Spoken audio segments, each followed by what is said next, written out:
If you ever thought you were having a bad week, just be thankful you're not a C-suite executive at United Health. And also, go ahead and hit that like and subscribe button, folks. Welcome back to another episode of Benzinga's Pre-Market Playbook for Thursday, May 15th. More bad news for United Health, more earnings here this morning and last night. And we had a market that traded in a very, very small range yesterday. So we're going to break it down, see where we could possibly go here today. Benzinga's pre-market playbook for Thursday, May 15th starts right now.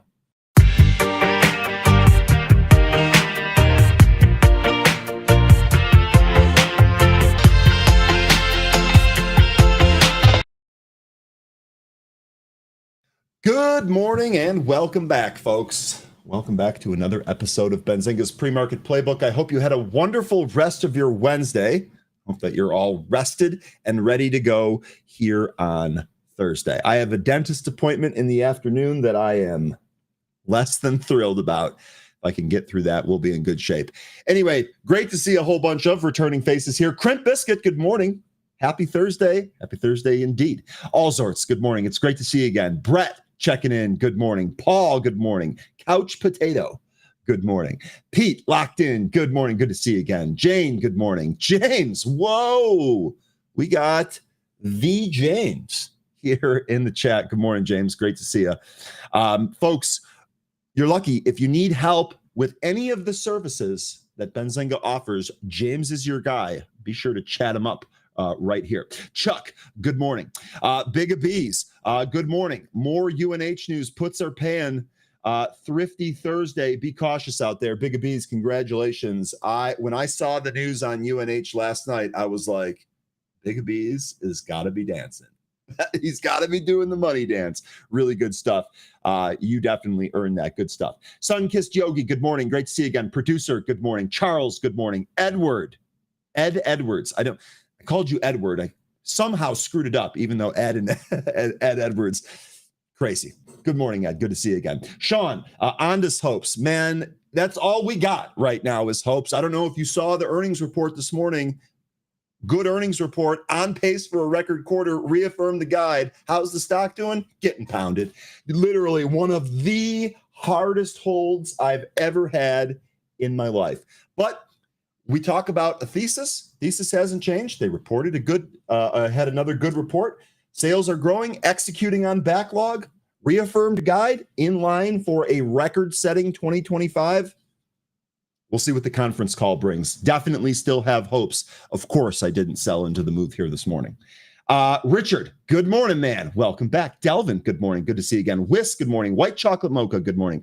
Coco, Chuck, Ashok, Vismoj, good morning. Cool, we got a huge crowd here. Abed, Harris, Gady, good morning. Ralph, Javon, and James, that's James again. Ralph and Javon, good morning. Neville, good morning. Brandy, it's great to see you again. JJ's locked in. JJ, let me know how everything's working over there. Ashok, good morning. Dong, good morning. Nomad, good morning. Graf, Shanlu, Cad, and Lion, good morning. We are off. Let's take a look here at the SPY. At least we'll start with the SPY. We do have a guest. I know we're normally guest free on Thursdays, but we do have a guest today.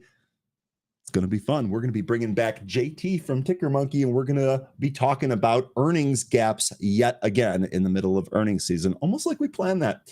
Anyway, looking at the SPY here, we did a really good job holding above the 580-230.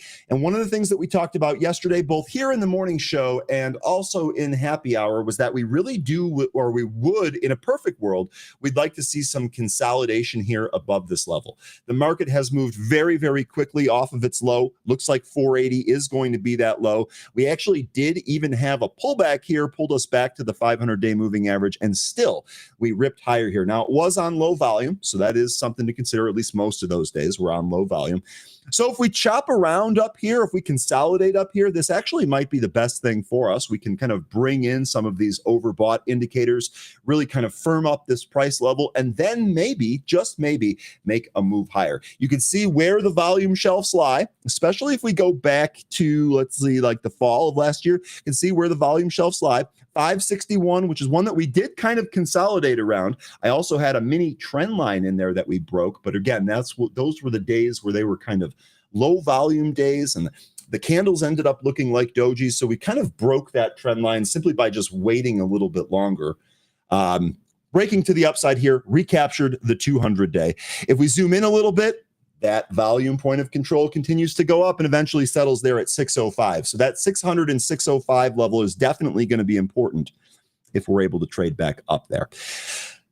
Downside levels here, we really want to hold 580-230 if we can. If we do break that, we're probably going to be looking at this gap and these moving averages. So we do have the 100-day here at 575. We have the 200-day at 574. And we have this gap that starts, what's the actual value here? 577.04 is the actual low. That gap fills down here, 567. So about a 10-point gap there.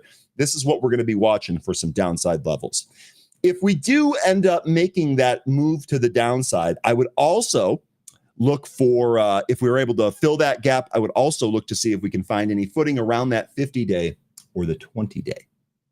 All right, let's take a look at some of the news. Good morning, Tanya. Let's see, who else did I miss here? Peen, good morning. Tyler, good morning. By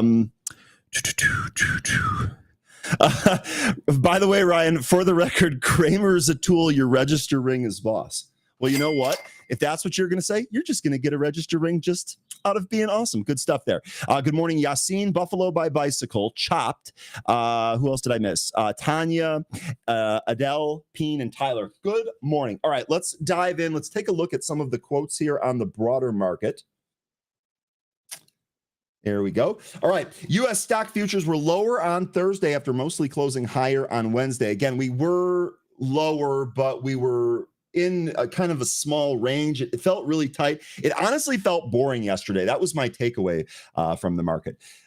Felt kind of boring aside from a couple of individual names. NVIDIA CEO Jensen Huang, who last year sparked Gensanity among attendees, will headline this year's annual Computex trade show, which will run from May 20th to May 23rd. So those dates here, that's May 20th through 23rd. That is going to be next Tuesday through next Friday.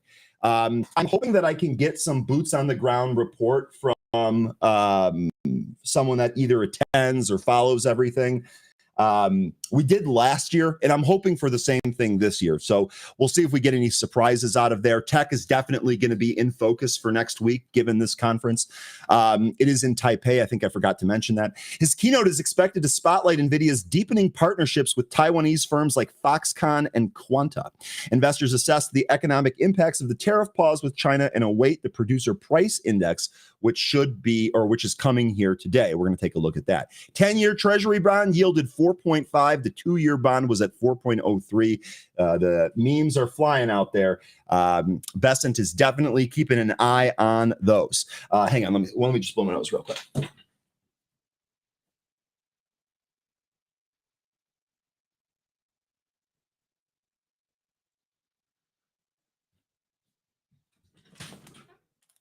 Okay, sorry about that. There were a couple of quotes that I wanted to go over as well. We talked about AMD a lot yesterday. Notably, AMD and NVIDIA shares both climbed significantly. We did not get the double from AMD that some folks were calling for, but they did climb significantly. Here you go. Here are some quotes. Scott Wren, who we've been quoting a lot here, senior global market strategist at Wells Fargo, despite having a bit of surprise in the outcome in terms of the U.S.-China trade talks, quote, "The bottom line is that many uncertainties remain." So I have a question here for the group. Is Scott Wren actually day trader from our group? Day trader, good morning. It's great to see you. Is your real name Scott Wren? Are you actually the global market strategist at Wells Fargo? Because you have had you've been saying the exact same thing for some time here. Goes on to say, quote, "The U.S. is in the early stages of trade negotiations, given that our guidance is to continue to lean towards higher quality, large and mid-cap U.S. equities. In fixed income, we favor exposure to investment-grade corporates and essential service municipal bonds in the 3 to 7 year maturity range." He highlighted that the market bounce back hinged on a variety of factors, including better than expected earnings and particularly guidance during the first quarter reporting season, as well as expectations that some trade deals would be announced. We've talked about how things are going well with the China trade deal, although it's not finalized yet. The UK deal happened. I think there was news. I think Trump said recently, maybe even last night, that there's an India proposed a deal and that they're close on, I believe, India and South Korea. So we'll see if those have any positive impact here on the market when they are announced. Analysts at BlackRock said, quote, "We eye opportunities from mega forces," end quote, adding that we still see tariffs causing further contractions in quarterly activity, but the cumulative impact may be more limited. Seems like they're kind of riding the fence there, at least so far. We still see supply disruptions, upping inflation and hitting growth, but also a path to avoiding a U.S. contraction over 2025 as a whole. Mega forces, greater fiscal spending, and higher interest rates are driving select opportunities. And I think this is the big point that I wanted to get to there. We want to focus on those select opportunities. A really good example of that is in the midst of all of the craziness going on, our group was able to spot UNH. And you guys were talking about trading both sides of that. I know there were some folks looking for a long. We tried for days and days to say, hey, it's probably worth confirming this bottom as opposed to trying to hit it. But there is opportunity for profit everywhere, and we're going to continue to try and focus on that. Okay, now, speaking of United Health, let's actually start with the chart here. Let's go back to Pro and punch up UNH. Here we go. So in the pre-market here today, 285. This thing closed yesterday at 308, down another 20-plus points here today, 23 points about, down another 7.5%. This is what the chart looks like on the daily. There's just no bottom yet. There's just no bottom yet. This thing continues to sell off. And so if you're going to trade this to the long side, I really think, I totally get it. This thing's down from 600. We're looking at a price of 286. Just at this point, unless you really feel good about it, you might want to wait for a bottom to be confirmed.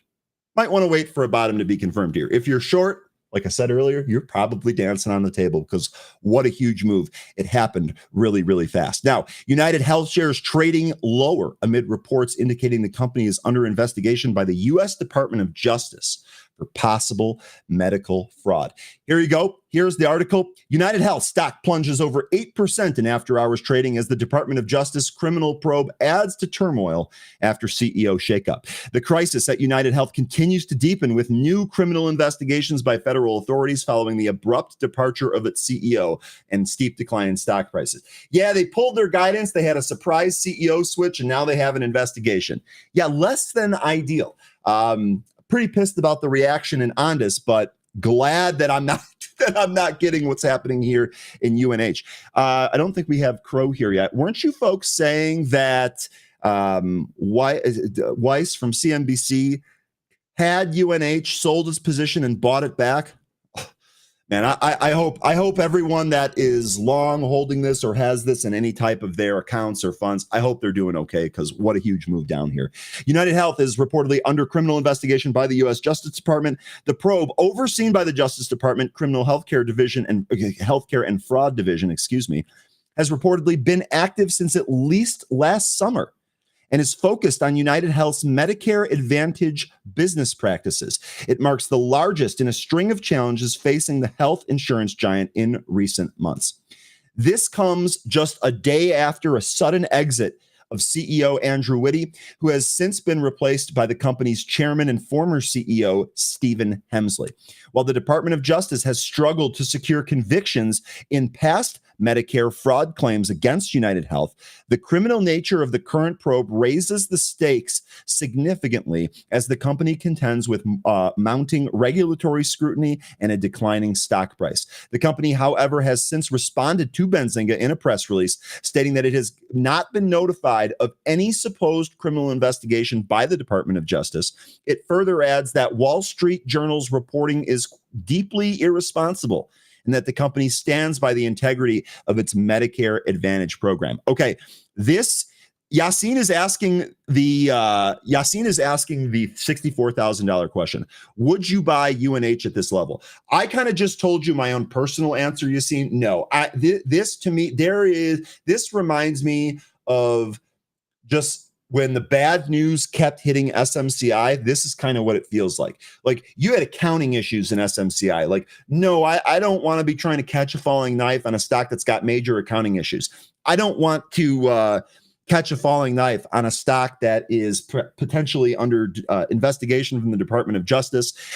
Sounds to me, day trader here summarizing it, sounds to me like they are scamming the elderly. This not something I want a part of. Now, I understand like the abrupt move down, and we're traders, we're trying to capture momentum, or we're trying to capture movement. So if this thing has a huge move down, you can see maybe trading it for a bounce, maybe going long on it because you're getting at a discount. I get all of that, and I'm not faulting anyone for that. But for me, this one, when you see stuff like this, all I can say is that let this confirm a bottom. I'm going to let the stock tell me, look, we're done with all the bad shit. Once that happens, then maybe we can start talking about buying this. Otherwise, I really feel like you're just kind of catching a falling knife, to be quite honest with you.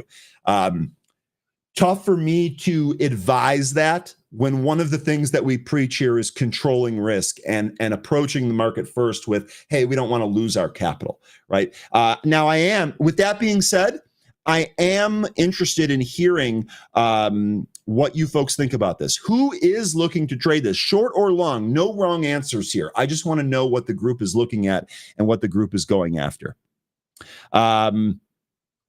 Okay, Matthew said, I started shorting this thanks to you. I did 197% on Tuesday and then 50% yesterday, and now I have the 280 put. This is insane. Matthew, that is awesome.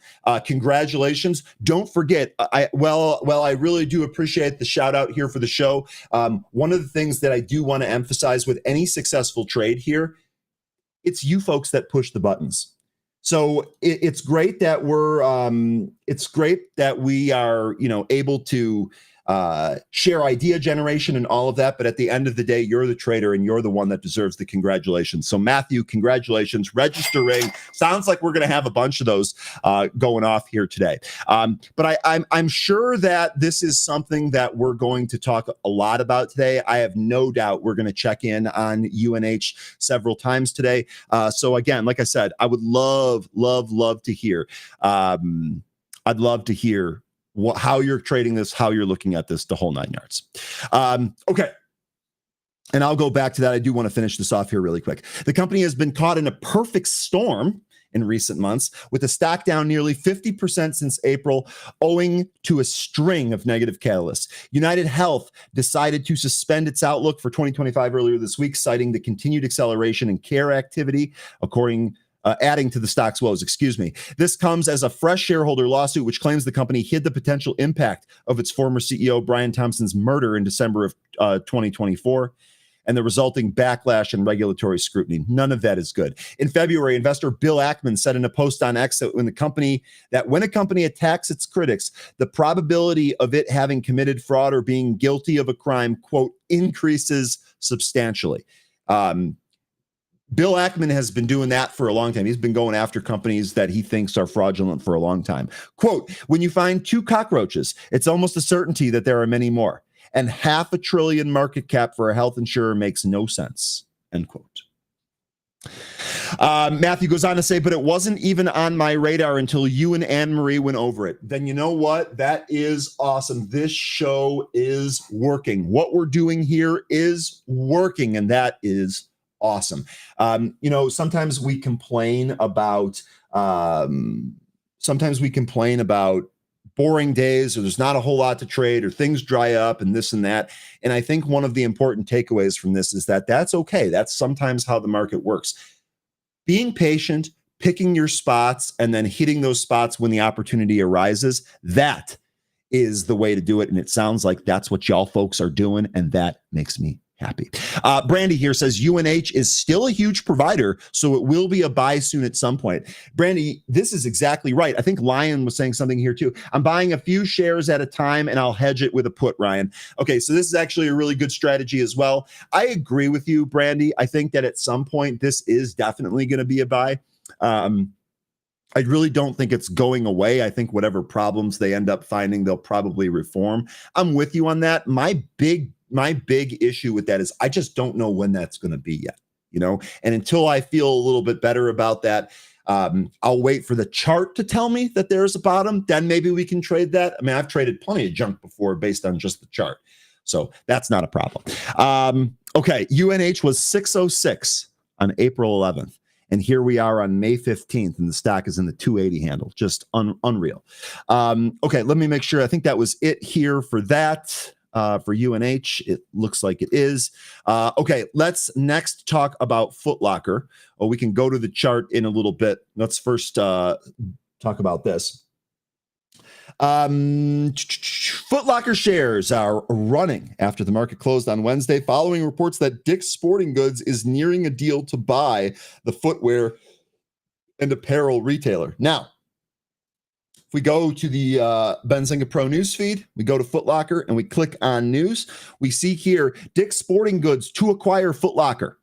So I know that the stock is still trading here, but I do really think that the trade here is over. Hopefully you were in this. Really what we should be doing here is what might be the next possible merger and acquisition. Where do we go next, right? We talked a little bit yesterday about the Wayne Gretzky approach of skating to where the puck is going, not to where the puck is. That's kind of what the takeaway I think here is on Foot Locker. Where do we go next? I'm not sure there's much left here on this. Dick's Sporting Goods is getting close to finalizing a deal to acquire Foot Locker for around $2.3 billion, according to the Wall Street Journal. Again, we did get the PR here this morning. The report indicates that the deal could be completed as soon as Thursday.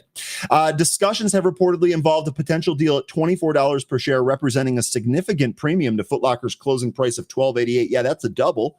Again, it's one of the reasons why we like mergers and acquisitions so much. Foot Locker shares have trended down since the start of the year. Shares sold off in February as markets began to move lower in anticipation of tariffs from the Trump administration. The company also reported mixed financial results in March as sales fell 5% year over year. Foot Locker guided for continued consumer and category promotional pressures. Easy for me to say. And it would continue to focus on inventory controls and expense management. The Wall Street Journal reported that the deal would be the biggest acquisition to date for Dick's and the nation's largest sports retail chain. The deal would also expand Dick's operations outside of the U.S. Dick's Sporting Goods shares down about 4.58% on the news of this merger. So congrats if anyone had that. What does this mean for the next merger and acquisition? Is he already given us a target? I love polls next, seems. Okay. We'll see if we end up getting that. That would be sweet. Okay. So I promised you folks, let me go back to the chart here.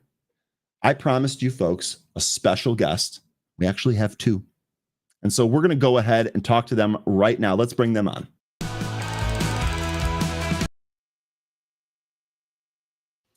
John and JT. Thursday. How's your morning? It's good. How's it going? How are you? I'm doing great, man. I'm having a great morning here. Really, our group has really kind of been focused on UNH. I know you guys are here to talk earnings gaps, and I can't wait to hear what you have to say and what we're looking at. But over the past several days, we've really been focusing on UNH, and it has been giving us some moves to the downside. So a lot of happy folks here this morning. I'm assuming you were short then. Well, yeah, the group here is short indeed, and there was a lot of talk yesterday about, hey, this thing is likely going to bounce. We're going to try and play this to the long side. And one of the things we were saying is make sure it confirms a bottom because this might not be done. And lo and behold, we got even more news here today, and lower it goes. But let's not focus on the stocks that are trading down. Let's instead focus on the stocks that are trading up. I can't wait to hear about what you guys are talking about today. Oops to engulfing is what I heard. Why don't you tell me about that? Well, the oops reversal, John, it was a little late, but John sent you some slides in your email. I don't know if you can get those up on the screen. Sorry. Yeah, I don't look at my email once the show has started, so sorry about that. Yeah. Okay. So you could probably you can pull up a weekly chart on CrowdStrike, Palantir, and Hood. These were the three names in my watch list that, and I have a pretty big universe watch list of these growth stocks. And on the week of 4/7, when the market is this what you're looking for? Yes, yeah, that's it. Right. Hey, do things around here. Okay, so the oops reversal is something that I learned from Larry Williams a long time ago.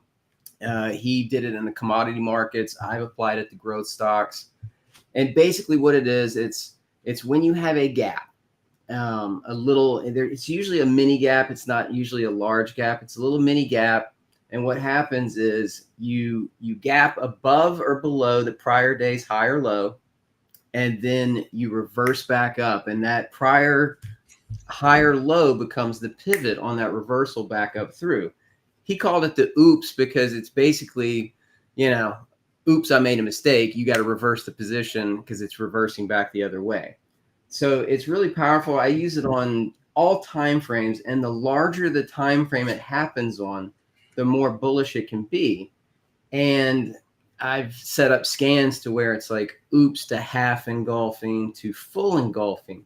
And that's the most bullish kind, when you can go completely engulfing that prior bar. So you can see these all started that week, gapping down.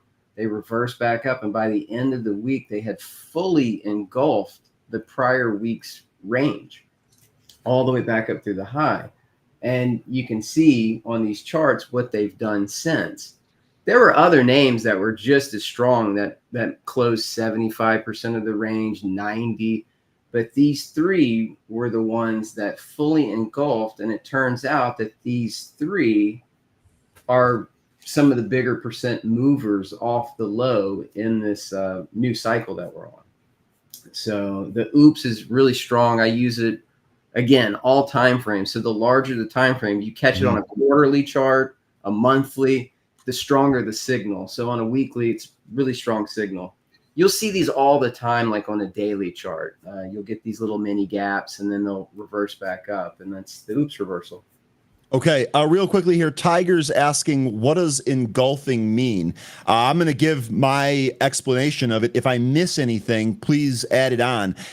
Tiger, an engulfing candle just means that the candle completely engulfs the previous one. So if you look at the three examples that they provided here today, if you look at like I don't know if you can, probably can't see my mouse.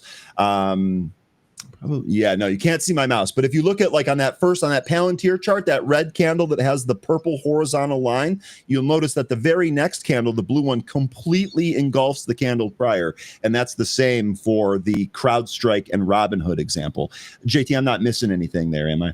No. It's a bullish engulfing. That's what that is. And the opposite of that would be bearish engulfing. You guys can Google that and look it up. But and a lot of times you'll see these OEL candles, these 3-bar breaks to the upside.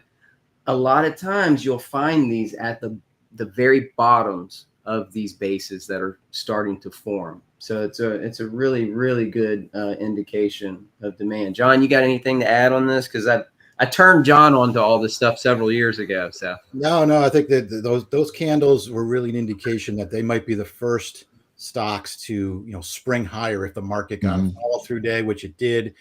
In general, watching earnings gaps is really important because in March and April nothing was working, nothing was following through, and people don't want to talk about gaps because they're too risky. But if you've been subtly paying attention, we're starting to see earnings gaps stick. There's a number of stocks that are sticking, and probably even more important right now is we're starting to see earnings gaps stick in some of the more high growth, higher risk names like Okta and some of the quantum computing stocks. So when institutions start putting money to work and some of the higher risk sectors and gaps are sticking, that's institutions that want that stock. And they're not looking at the next month. They're looking at, 6, 12, 2 years out. So it's a good sign. It means risk is coming back to the market. And even though a lot of people don't believe the rally, it's becoming a lockout rally. Okay. Yeah, Go ahead. well, and you can kind of see what John's talking about as a barometer. If you pull up a daily chart of Okta or Rubric, RBRK, you can see that these both had earnings gaps before, and they started to push out and go, but the market headwinds were just too much. So I was thinking about this last night. It's almost like that those were the Curly Howard gaps, a victim of circumstance, like the Three Stooges, Curly. So Rubric and Okta both were like a victim of circumstance because they were set up to go, and then the market just pulled them down, and you can see they ended up making their lows, and now they've completely come all the way back up and taken out those highs that they were making on their earnings gap. So, and we're watching Rubric coming up, because what was that one before, John? Was that a peg or was that a monster? Yeah, I believe that was a peg. It was in its base, and obviously the market dragged it back. And last time we were on here, I don't think we gave the definitions of what we're looking for. Now, we did in that December 15th webinar, and the newest, we did a little pre-recorded webinar that people can register for. I don't know if you guys have the links for that or not. Yeah, I just put it in the chat there for you. Okay. And so you can go watch that. I think John and I were aiming to do a 20-minute video. It turned into 57 minutes. That happens with me a lot. And John, that happens with me too. I can totally empathize with that. Hey, I want to say it all if I'm going to start talking. Yeah. So you can go watch that. And then we had Benzinga splice it into the old December webinar too. So it's about 2 hours, and that's the free stuff. And it all leads into, if you want to join us in the course, and we also do these quarterly calls. And so we have our second quarterly call this Sunday at 12 Eastern PM. So okay. Let me just pause here real quick, because we were expecting the PPI print here today. PPI year over year for April, 2.4 versus the 2.5 estimate. PPI month over month for April, minus 0.5 versus a positive 0.2 estimate. The prior read was minus 0.4. Looks like a pretty decent number there. S&P futures here trading up a little bit on the back of that print. Also got core retail sales month over month for April, 0.1 versus the 0.3 estimate. The prior read was 0.8, so that number is still contracting a little bit. Okay, just wanted to get that out. We can come back and touch on the PPI if we need to a little bit later. Thank you, producer, for putting that in the chat.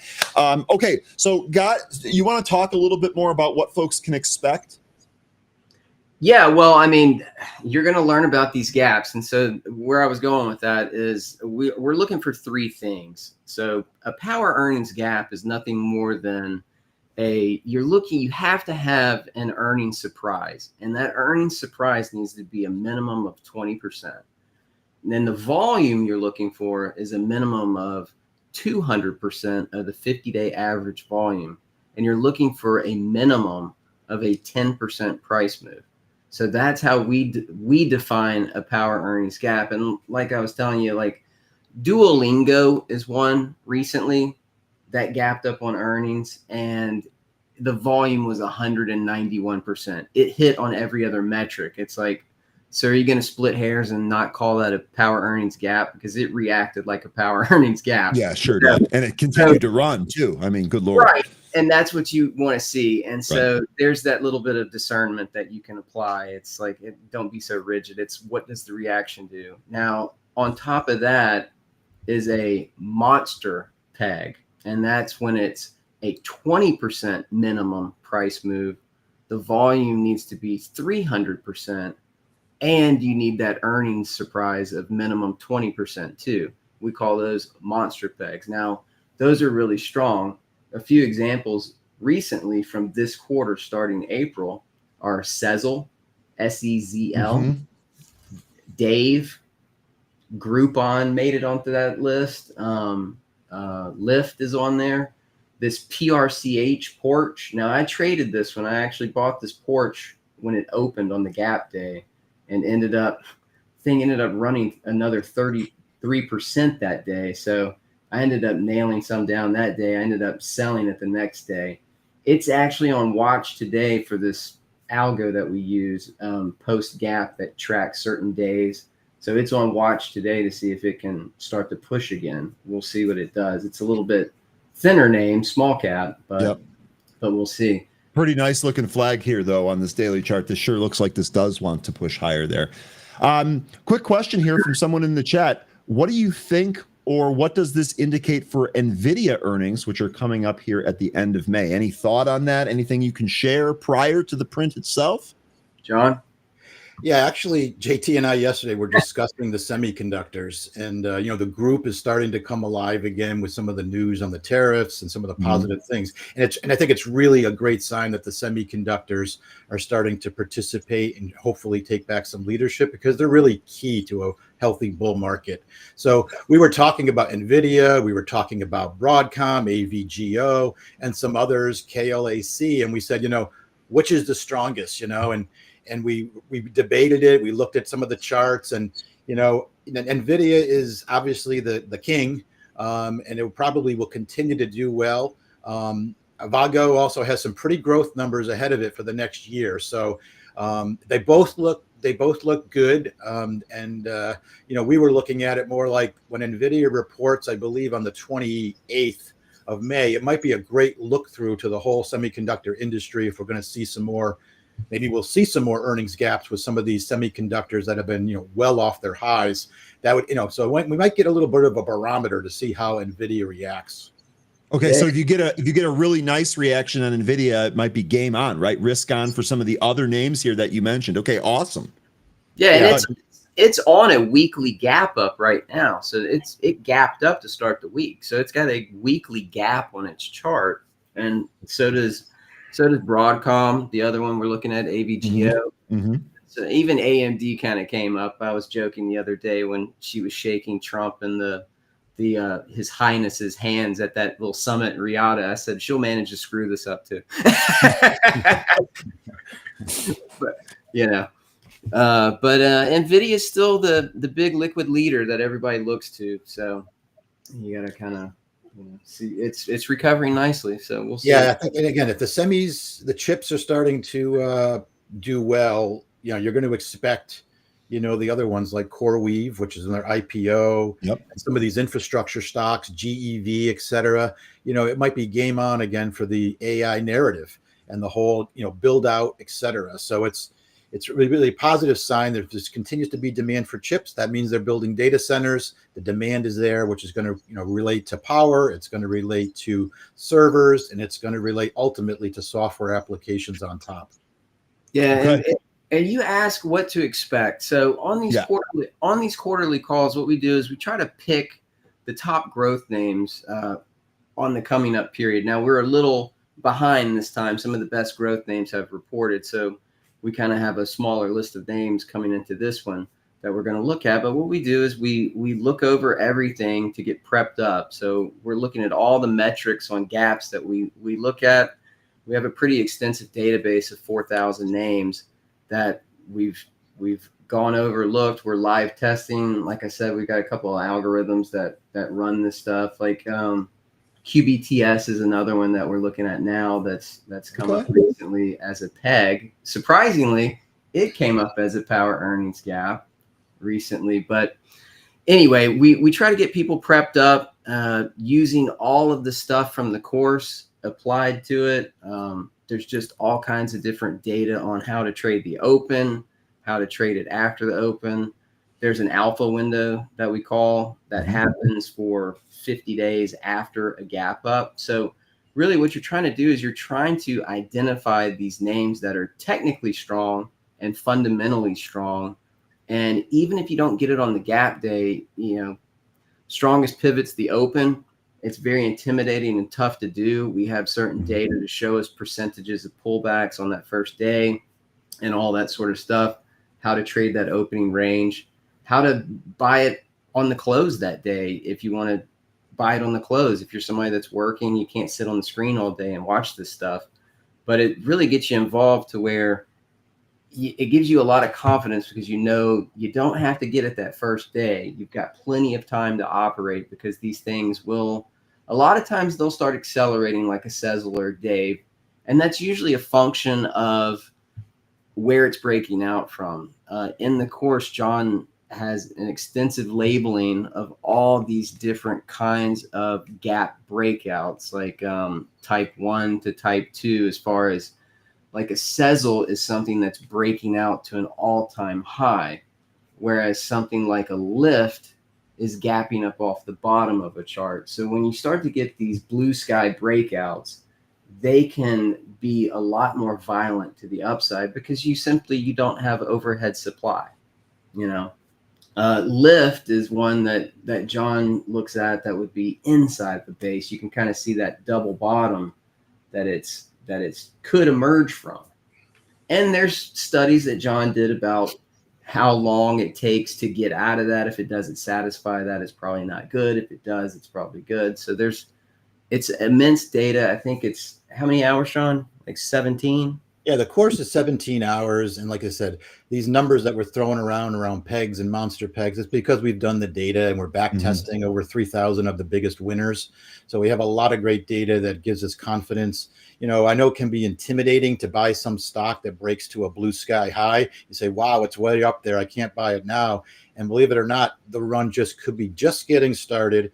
And our research shows that when you get certain parameters that, usually the next 2 quarters could be more surprises to the upside when you're in a bull market. So I know they're intimidating, but you kind of have to get your nerve up. And if you have the research and take the course, you'll just be more confident. Yeah, that's my favorite part of the whole thing, by the way. Just as an outsider, that's my favorite part, because there have been plenty of times where I've missed a huge gap. And the first question that I ask myself is, well, is there more room to run here, or am I basically chasing a huge gap only to get slaughtered on the other side? So the fact that you guys use data to drive that decision making and all that, that's really great. Really, really great stuff. Again, I went ahead and threw the link there in the chat. Anything else you guys want to cover before we let you go here for today? This is absolutely awesome. No, that's it. And I mean, you can pull that PRCH up again, and you can see the last earnings that it had back in, let's see, that was February 26th. That was a monster peg. Now, you can kind of see how it couldn't get past that gap day high, started to stall, based, it did pop up again. But this alpha window that happens after, you can kind of see how it just based out. It held, it undercut a little bit when the market got in trouble, but it based out. And so that's why it was on watch for me when it reported the earnings that, because our data shows that if you have a peg or a monster peg, you may get another one the next quarter. And then that may lead you into something that you end up sitting in for a long time. I think the last time I was here, I gave that example of Meta, and Meta was a gap that I bought in July. I think it was July 23rd of 2013 at $37. I ended up holding that for 9 years. So wow, you can use these things to trade, but more importantly, we look at a lot of young merchandise, a lot of fresh IPO stuff. And in those first couple of years of something being public on a monthly chart, the majority of them will form like some sort of a U shape, a cup with handle, maybe just a cup. And when you look back in time at some of these big winners, you'll look back 10 years and say, oh, there's that first big base on a monthly chart, and it never came back. And so, Tesla was the same thing. When it gapped up April Fool's Day of 2013, it never filled that gap. And it's been on, a multi, 10, 50 bagger from there. I don't even know. I lost track, but that was one that I held for multiple years. It based out, and then we got it again on that gap in October of 2019 and went on another incredible run with it. So we're in the second decade at this point now after that move, right? You said that happened in 2013, so we're now entering the second decade of that move to the upside. That's what I'm saying. So if you can, identify something that has the potential to be a true market leader, and you get on it early and it has one of these gaps, that may be the starting gun for mutual fund accumulation and its big run over multi-years, or in rare cases, they're not all going to be like a Meta, but in rare cases, you may land that big one And you hear those stories about people. Oh, I bought Nvidia back when it was. Yeah. Yeah. Yep. Amazon, Nvidia, Bitcoin, Apple. They're Right. all like that. Yep. And some of those people might have gotten lucky just happening to buy it with some conviction, but you can use the charts to lead you to what the institutions have conviction on. And there's no greater conviction than them piling in billions of dollars behind a gap. Jason, last time you were here, didn't we also talk about Google? My memory might be off. Yeah, it I'm had pretty gapped sure. up. Yeah. It had gapped up on that chip that they put out, right? Yeah, the Willow chip. Yep, that's exactly it. Yeah, and then they going. had a bunch of other problems, and then and it's rare. Like Microsoft recently gapped up. Now it wasn't a peg.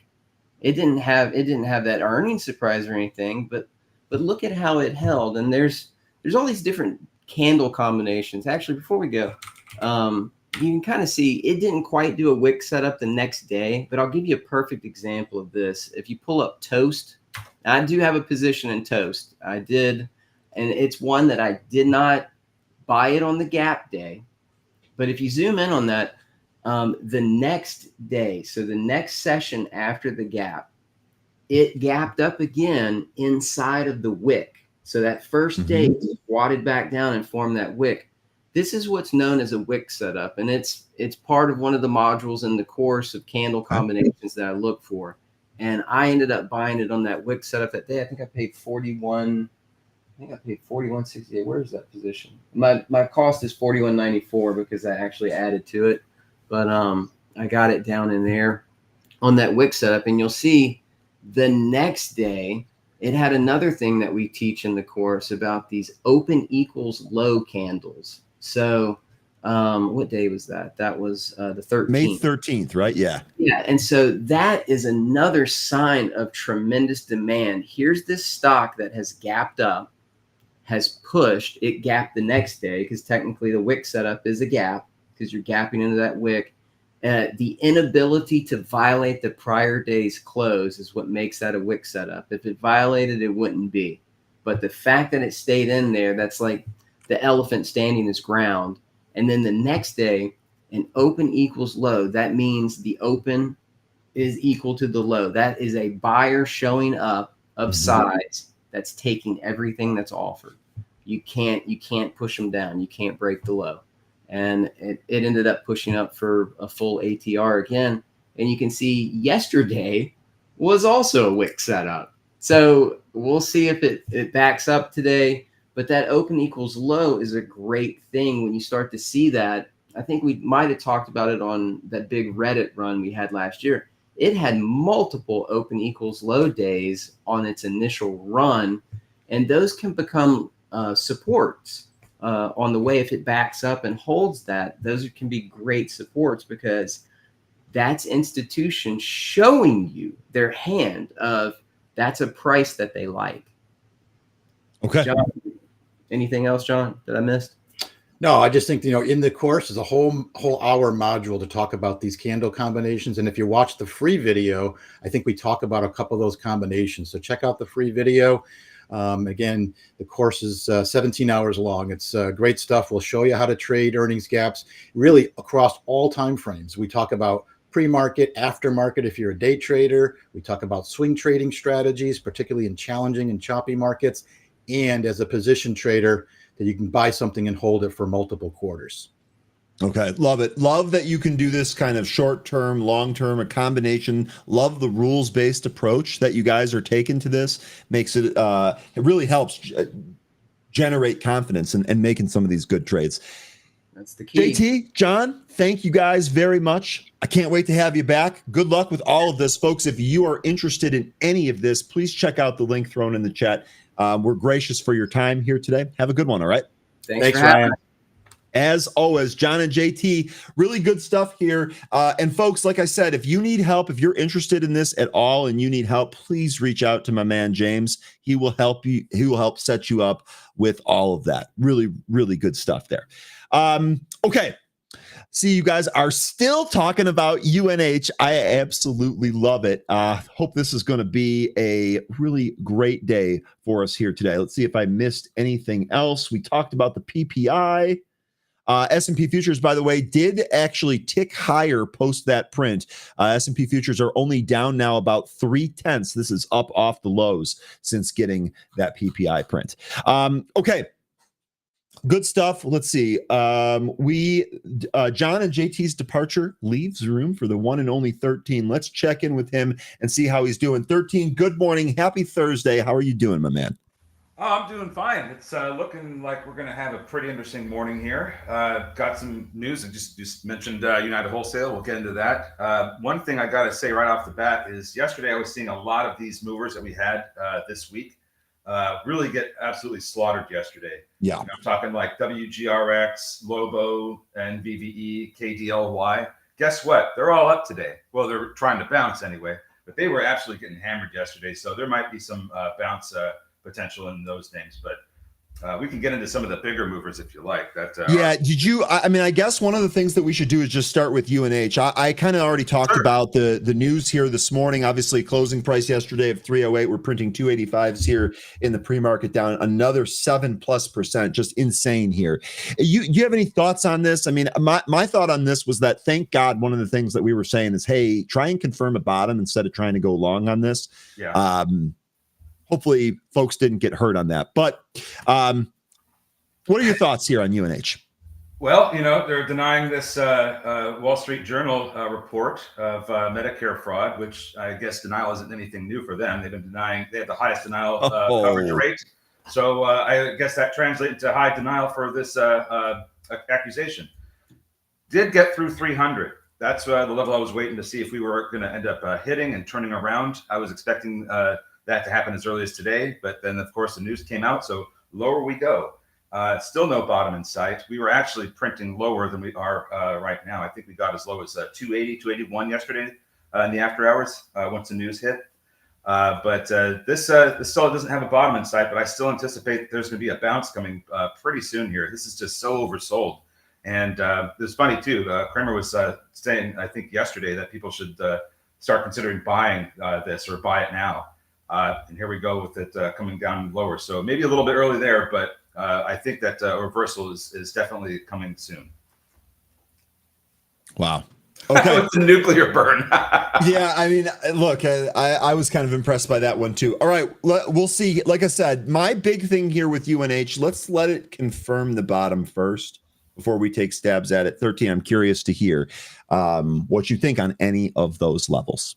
Yes, that's absolutely right, Lion. We are like at a 5-year low now. Yeah. We're coming down to, just a month or two after the pandemic hit. I think we're even maybe lower than that yesterday. But looks like June of 2020 levels that are being tested here, 285. Yeah. And we got, I think we're at Tim's levels now that he was from the happy hour. Right. Yeah. So, don't know where exactly the bottom's going to print, to the T, but I feel like with how oversold this thing is, we got to have a reversal coming soon, and it might just be short term because this company's got a lot of problems. Okay. What do you want to do next here? Do you want to do some of the movers? Do you want to talk about some of the other stocks? Izzy, do you mind if I do Ondas here real quick? Go ahead. Okay. So Izzy, I think we've got plenty of time here today, which should be pretty good. Let me see if I can find the comment here. Izzy, you had asked if I went over it yet. No. And actually one of the things that I haven't done was being able to listen to the conference call because that was ongoing while we were looking at it here. But here's my initial thoughts on this. Let me go to a 5-minute chart so we can appreciate, if that's the right word, what happened here in the pre-market. As mentioned, conference call is in progress. That's still going on here as far as I'm aware. You can see the huge move down. Actually, looks like it's recovered here, which to me makes some sense here. Miss on the top line, miss on the bottom line, but barely. However, if you actually go through the PR, which is what I was doing here this morning, it looks like everything is on track here. Strong order demand. They continue to work their backlog off. They're saying that this is going to be a record year for them in terms of revenue and revenue growth. So everything here in the report looks okay. Here was one of the lines. Generated $4 million in revenues during the first quarter of 2025, a more than 12-fold increase. from the 300,000 done in the first quarter of 2024. Like I was saying earlier, they were spending a lot of time fixing their balance sheet, really kind of growing the business to be able to execute on that. And it seems like they're doing that. It's just the reaction to this. It's been very, very difficult. Like I said, I think that this is going to be a good report. I really do believe, especially after looking at this report, I really do believe that most of the bad news is behind them now. So I would expect clearer sailing from here. Obviously, this morning, we're still holding down by about 3% here, but it was much worse. It was much worse earlier today. Let me go through the conference call when I get some time later today, and I should have some more for you. Here's one of the quotes from the actual earnings report. Quote, "We are seeing momentum building across both the Optimus and the Iron Drone platforms as we demonstrate combat readiness for our systems for scaled field deployments." This is the co-CEO of the Autonomous Systems Division here at Ondas. Quote, "Since the start of 2025, we've secured new orders from both existing and new customers in defense and public safety verticals, reflecting the strength of our own portfolio and growing demand for autonomous drone capabilities." So, like I said, they're executing here. It's just being totally honest here, it's way slower than I had initially hoped, and way slower than I'd like to see. But we kind of talked about this yesterday in terms of the thesis. Thesis is still intact here. And until something changes here, it's just going to be one of those we kind of have to trudge through. Now, again, let me go through the conference call. I am definitely encouraged to see the reversal that we've had here in the pre-market. Actually looks like it's trying to go red-green. So let's see what happens when the volume shows up here. But the worst of everything behind it, still in a theme that I really like, that I think is going to expand. So we'll see how we do here today. Yeah, their Optimus system, that's different than what Tesla's got, right? Yeah, it's not a dancing robot. Okay, that's actually a good thing to cover here. That's not a dancing robot. Maybe it should be a dancing robot. Maybe that would actually help. Well, I'll tell you what, I think, when it comes to ONDS, I think you're going to be okay in the long run, because it's just taken way longer than I had hoped. That's drone warfare. I mean, if you've been looking around at what's been happening in Ukraine and how India and a number of other places, drones are hot. They are the next level of warfare. So I don't think that drones are going to be going away on the military front anytime soon. They're the next. Yeah, me either. And there's an entire other aspect of their business that does high-speed rail communication. They seem to be setting the standard for that as well. So, like I said, there's still some good things here. It's slow. It's not working as fast as I had hoped. I was definitely wrong on the speed of all of that. But this report here helps confirm the thesis. So fingers crossed. I'll listen to the conference call. I'll pull out anything else in there that I wasn't able to get from today, and we'll go from there. All right. Did you want to do movers here? Did you, what else reported in terms of stocks that we kind of follow on this show here? RCAT reported last night. Okay. I don't know if you had a chance to take a look at this one. RCAT, this is actually trading down here. It's actually still down by about 9% here. Red Cat Holding shares trading lower after the company reported worse than expected Q1 financial results. Let's see. It was an EPS 27-cent loss that missed the 8-cent loss estimate. Way worse of a miss there than we just took a look at Ondas, frankly. Sales of 1.63 million misses the 3.85 million estimate. Again, much larger miss than Ondas right there. Stock is trading down here. It affirms its full year 2025 sales guidance of 80 to 120 million versus the 80 million estimate. So the affirmed guidance here, the estimate was at the very low end of the range. That actually seems like a pretty good guide there. But man, stock is trading down here now about 8.5%. If we go back to the daily chart here, we take a look at where we're at. Let's see. $6. We're down right about in here. We're pretty much hovering right above the 200-day. We also have the 50 and the 20-day stacked right beneath it. So this actually seems like pretty good support here for RCAT. I almost wonder if this pullback today is viable. So the thing that I think the big reason why this is coming down is off the earnings, but this is their biggest loss so far, at least in the past 4 quarters. I'd have to look a little further to see if it's how far back that goes, but This is they're showing that they lost their net income was minus 13 million. That's much higher than it's been. So maybe it's just margin compression that's happening here, or just the margins aren't great with the company. So need some more time to get that ironed out. I'm sure it has a lot to do with their costs. Let me just see here. Yeah, their costs are pretty high. Their operating expenses $9 million. It hasn't been that high for a while, if ever. Like I said, I'm only looking at the past 4 quarters. So this is just not a great report. I think that spooked a lot of investors out of this. But like you said, this is if you're looking at this long term, I think this will be okay as well. Just need some more time to get their margins sorted out. Yeah, and here, let's actually go to a couple of things that happened from this report. Red Cat said it expects its partnership with Palantir to reduce costs and improve margins moving forward. So to your point, 13, spot on. Red Cat ended the first quarter with $9.3 million in cash and accounts receivable. The company noted that it also closed on a $30 million funding subsequent to the quarter's end. Red Cat's momentum continues to build as we execute on our strategy to deliver advanced AI-enabled unmanned systems across air, land, and sea. That came from the CEO. Again, I think we're both in agreement here that this theme is going to do nothing but expand. It's certainly not going anywhere.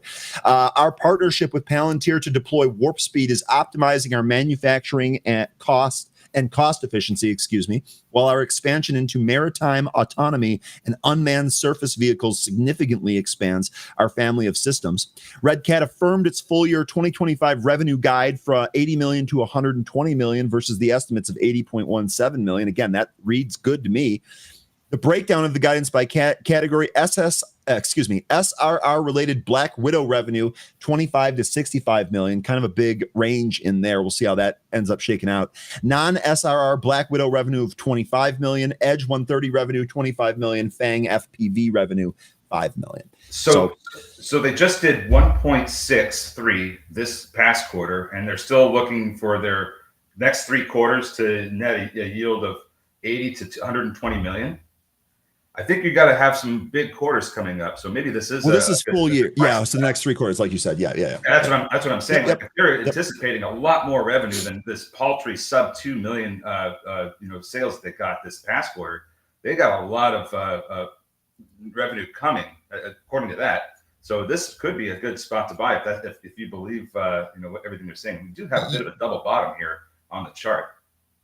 Yeah, I will say, as far as the chart goes, I'm glad that we've really kind of finished off from this head and shoulders. Like we came down to the 200, and we've done a really good job holding and consolidating both above and below this. So actually looking where this is in reference to the 200-day moving average, I actually kind of like where the chart is sitting. I don't know if this is going to work, to be honest with you, but we'll see. I keep an eye on it. Keep an eye on it. Okay, day trader here. You were saying Jake Rujastic is, and I like how you abbreviated that W instead of trying to spell his last name. LOL. It's still a bull posting on ONDS on X. He has an even bigger position than me by a large margin. I'll say this: I like Jake a lot. I interviewed him back around COVID. He's extremely good with charts. I often take a look at the charting sessions that he does. Really, really good. So the fact that he's still bullish on that is actually encouraging to me, day trader. Jake's a really sharp guy. Wishing him the absolute best. Okay. You want to do these movers? Why don't you just get these movers knocked out? Then we can take tickers from the chat. We will get to Tesla. Don't worry. I saw Diamond asking about that. We'll get to that. Don't worry. I just have that 4 to go over. Foot Locker is real quick and easy. This is getting merged with Dick's Sporting Goods. They're being acquired for $2.4 billion. Basically, if you're a shareholder of Foot Locker, you have 2 options. You can either elect to get $24 in cash per share, or you can get 0.1168 shares of Dick's Sporting Goods. So that's up to you what you want to do. The company has 56 million shares in the float. I don't think any of the metrics matter because this is getting picked up. But if you're a shareholder, you have a couple of decisions to make. Okay, personally, if this were me, and it's not me, but if it were, give me the 24 in cash and I'll figure something out from there. I'll buy Dick's on the open market if I have to. And producer, don't even dare think about clipping that. All right, next here on the list, Lobo is back. Where's Jay Rice? So this Where is the one I was Jay just talking Rice? about. Yeah. All the big 100% plus movers that were moving earlier this week. They all got slaughtered yesterday, and they're coming back. So WGRX, Lobo, GRYP, NVDE, KDLY, those are all coming back this morning. This could be a very short-lived bounce, so be very careful with this. I didn't cover Lobo because I don't think that there's going to be a whole lot to this move. I think it's just going to be. Is there any news? Yeah, there is. Lobo EV Technologies reaches a $6 million agreement to supply 5,000 electric vehicles to the U.S. market. They says under recently signed agreement, its executive partner in the U.S. plans to purchase and distribute 5,000 Lobo small size four-wheeler EVs. With an estimated revenue of $6 million. That's what's popping the stock 77% here. By the way, really quick look around the horn here. 0.16% of the float shorted. This is the exact same as it was when we looked at this on Tuesday, I believe it was.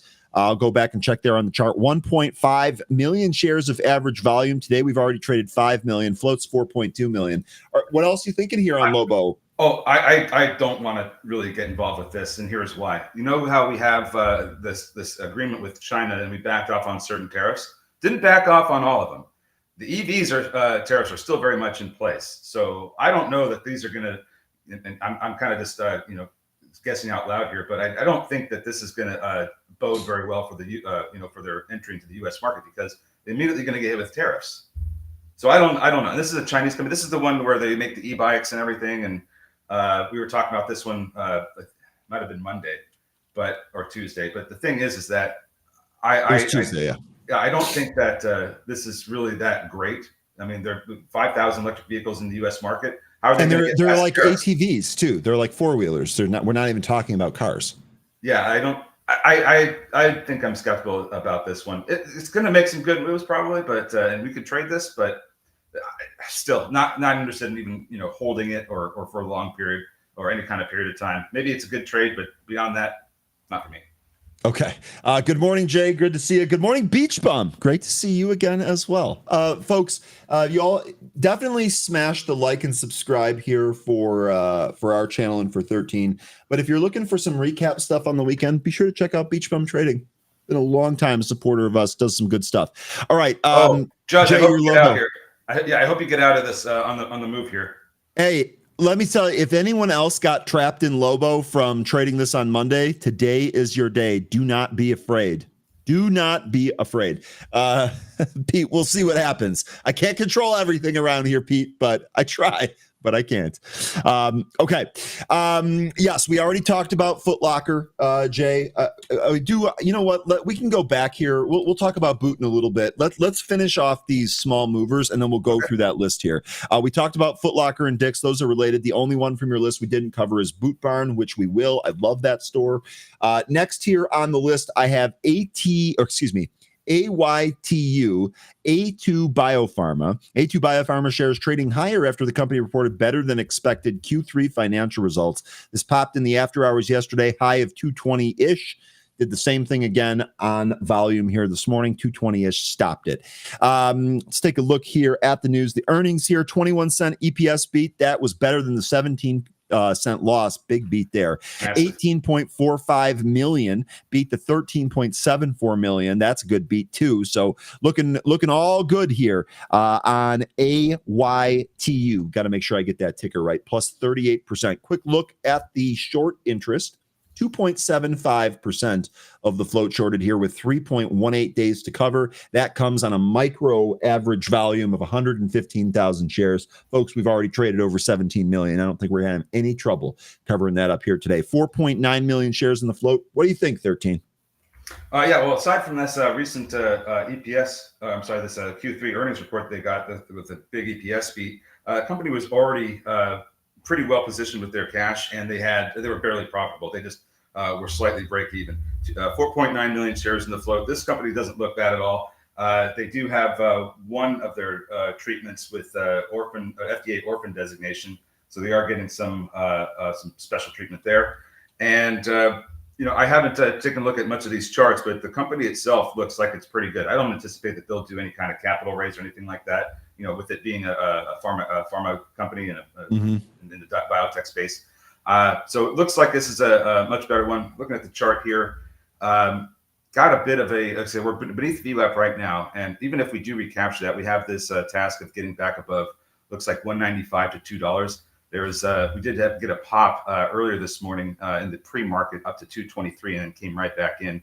But after hours, when we had this company report, they ran up over $2 and kind of hung out up there for a little while before losing that level in the pre-market. So once we do get above VWAP, I'm going to be cautiously watching for it to navigate its way through that consolidation in the after hours, because once that happens, it should be able to trade better if it can get through those that levels. Okay, 190. Here's your VWAP. 220 looks pretty clear on the chart there. All right. What else did you have here? Did you have Crev and maybe? I had CLIK and Crev. Yeah. Okay, so let's do CLIK. I don't even see here anymore. We'll do that here in a sec. It was a China pump. It was a China pump. Okay, and, well, yeah, then we covered it. We just covered it here. Let's do CREV here. Carbon Revolution. Carbon Revolution public shares are trading higher after the company reported year-over-year increase in full year 24 sales results. Let's see what those actual results were. Looks like sales 47.34 million, up from 25.3 million. That's pretty nice here. Stocks up by just about 24%.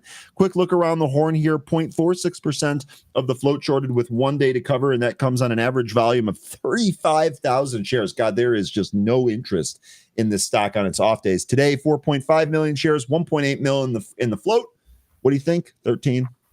So their earnings showed a pretty large EPS loss, but I don't necessarily think that's the big thing to focus on here.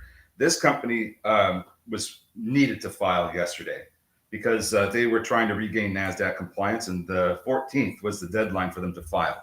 So I think that's more of the reason why it's up. They're regaining NASDAQ compliance or meeting the terms that they have to in order to stay listed. So now, with that in mind, I can understand why they were, they have delayed it, because that EPS figure is awful. The company does have cash, but I don't have any read on their income because this is an Australian-based company, and they work on manufacturing carbon fiber wheels, and they're working on one for electric vehicles as well. So I don't know, how great this business is going to be. Looking at the chart, it seems as though this is going to struggle. Has not had a great time trying to get back above VWAP ever since we got this news break yesterday, I should say. So that's going to be the first thing I'm going to need to see out of this, is a recapture of VWAP and an actual hold above it for longer than 5-10 minutes. That's about where I'm at with that. There are some support areas on the way down. Pretty much the 200 EMA on the 5-minute, which is about 351, and then some support area down at 325 from the highs in previous days. 471 looks to be actually a pretty significant upside target. That was the impulse high from the after-hours session yesterday, as well as the high from Friday, May 2nd. See if we're able to do that. That actually traded pretty high on May 2nd for such low volume. We'll see how it shakes out here today. That's Crev. Okay. GoTo. This was another one on the list here. I know this wasn't on your list, but let me just quickly run through it. GoTo. I'm probably pronouncing this entirely wrong, and I'm sorry. GoTo Tech EDU. Shares are trading higher following the after the company reported a year-over-year increase in Q1 sales. This is one of those China education names, is it not? Yeah. Yes, it's exactly what it is. I know we've traded this one before off of the relative volume scanner here. Looks like adjusted EPS of 7 cents, sales 205 million, which is up from 131 million year over year. It really comes down to, I guess, if you believe that or not. Stock is up 14% here today. Actually, looks like it's trying to take out 440 and go higher. You have any thoughts on this? Okay, if you don't. Well, it looks like they're going to do a share repurchase program. So on days when this might not move a lot or go down, you might have them buying to lift it up or make it go higher. That's always a possibility. I don't have a whole lot beyond that. It looks like their numbers are okay, but how it's up to you if you want to trust them. seen some board changes. I don't really have a whole lot on this. That's fine. It's these China education names, hard to really come up with any type of really good cogent analysis. The price is moving higher here. Maybe it's got some momentum. We'll use the technicals to do that. It's also worth mentioning here really quick, KDLY, just as you were kind of saying earlier, this is one of the previous runners. Looks like this is getting a little action here today. ICCT looks the same. NVVE. NVVE, you said. Let me actually pull that up. NVVE. Someone else mentioned that here, I think. You versus you mentioned NVVE earlier. Maybe we get a move higher here. I don't know what's going on with my shading on my charts, but They're trying to get up. Do you want to take a look at Tesla as well?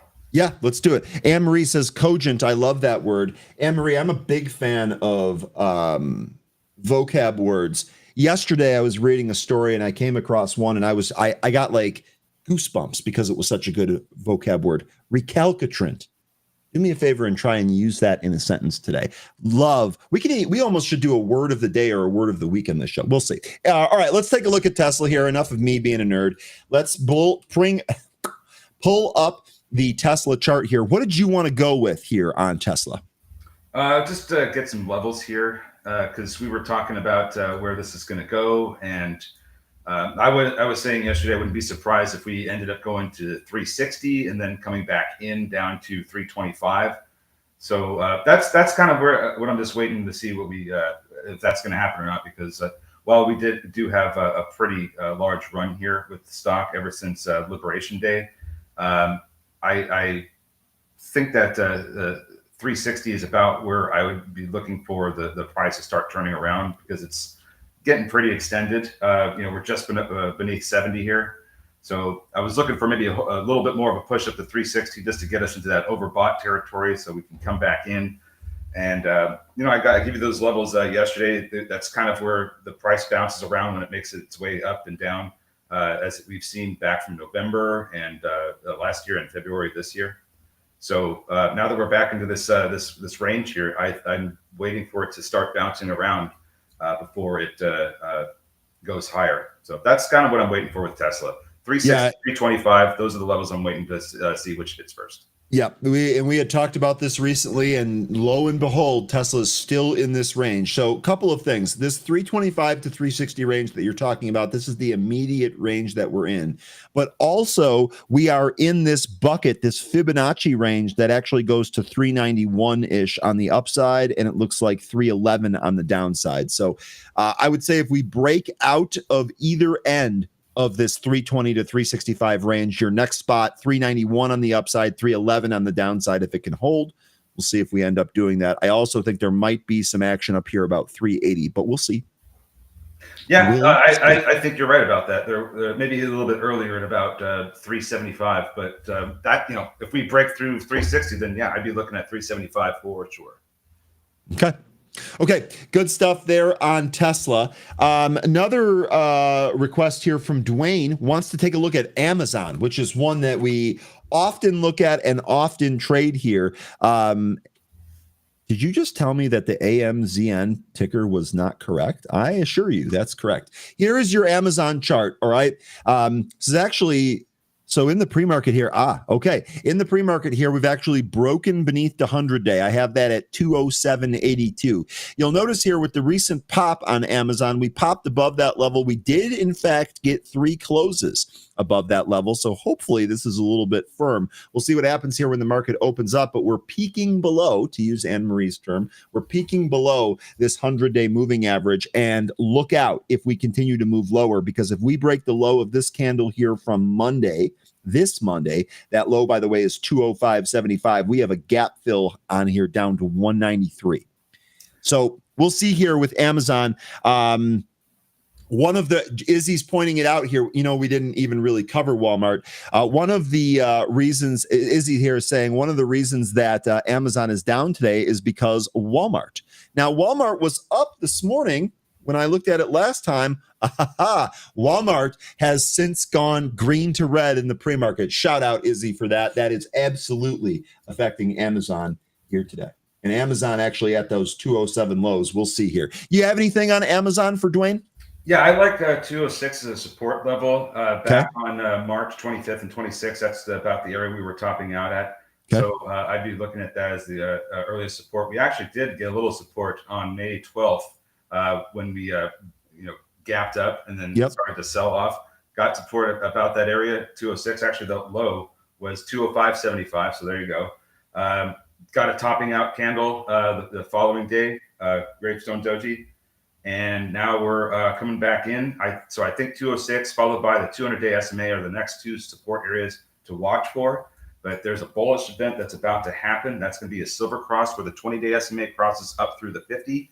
And that is looking like it's going to happen probably tomorrow. If not then definitely next week, provided the price stays up here.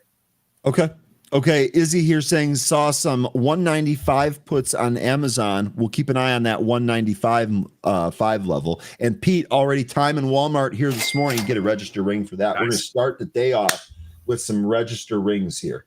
Yeah, Izzy's right. Walmart was saying that they have to raise prices due to tariffs. So I think that's the reason you're seeing this down. That raising prices is probably going to turn consumers away. At the same time, let me just get a little something. Okay, so Dollar General, I was looking to see if maybe they'd be reacting to Walmart's comments. Not so much yet. We're kind of flat on the day. It's slightly higher, but we did have a nice move down from the 96, 97 area. So looking for some support in Dollar General. We might turn around here, but if not, that's fine. This can go lower and create some more attractive pricing. Okay, Dwayne saying I was looking at that yesterday. Dwayne, is that 195 level from some of those puts? We'll see where this goes. This losing the 100-day here looks like maybe we do kind of roll back over and retest that 200. We'll see. Okay. This is an interesting one. Scott Rathbone is asking about ISSC. Apologies if I missed it. No, you didn't. We didn't talk about this one. I'm looking at the chart, and this is a pretty interesting looking chart. Now, when I say interesting, this is what you want to see when you're looking at it and thinking, oh, this looks like an inverse head and shoulders. We have got that resolution this morning. So this is interesting. So real quick, I'll go back to the chart here in a sec. EPS 30 cents beat the 12-cent estimate. Another big beat there.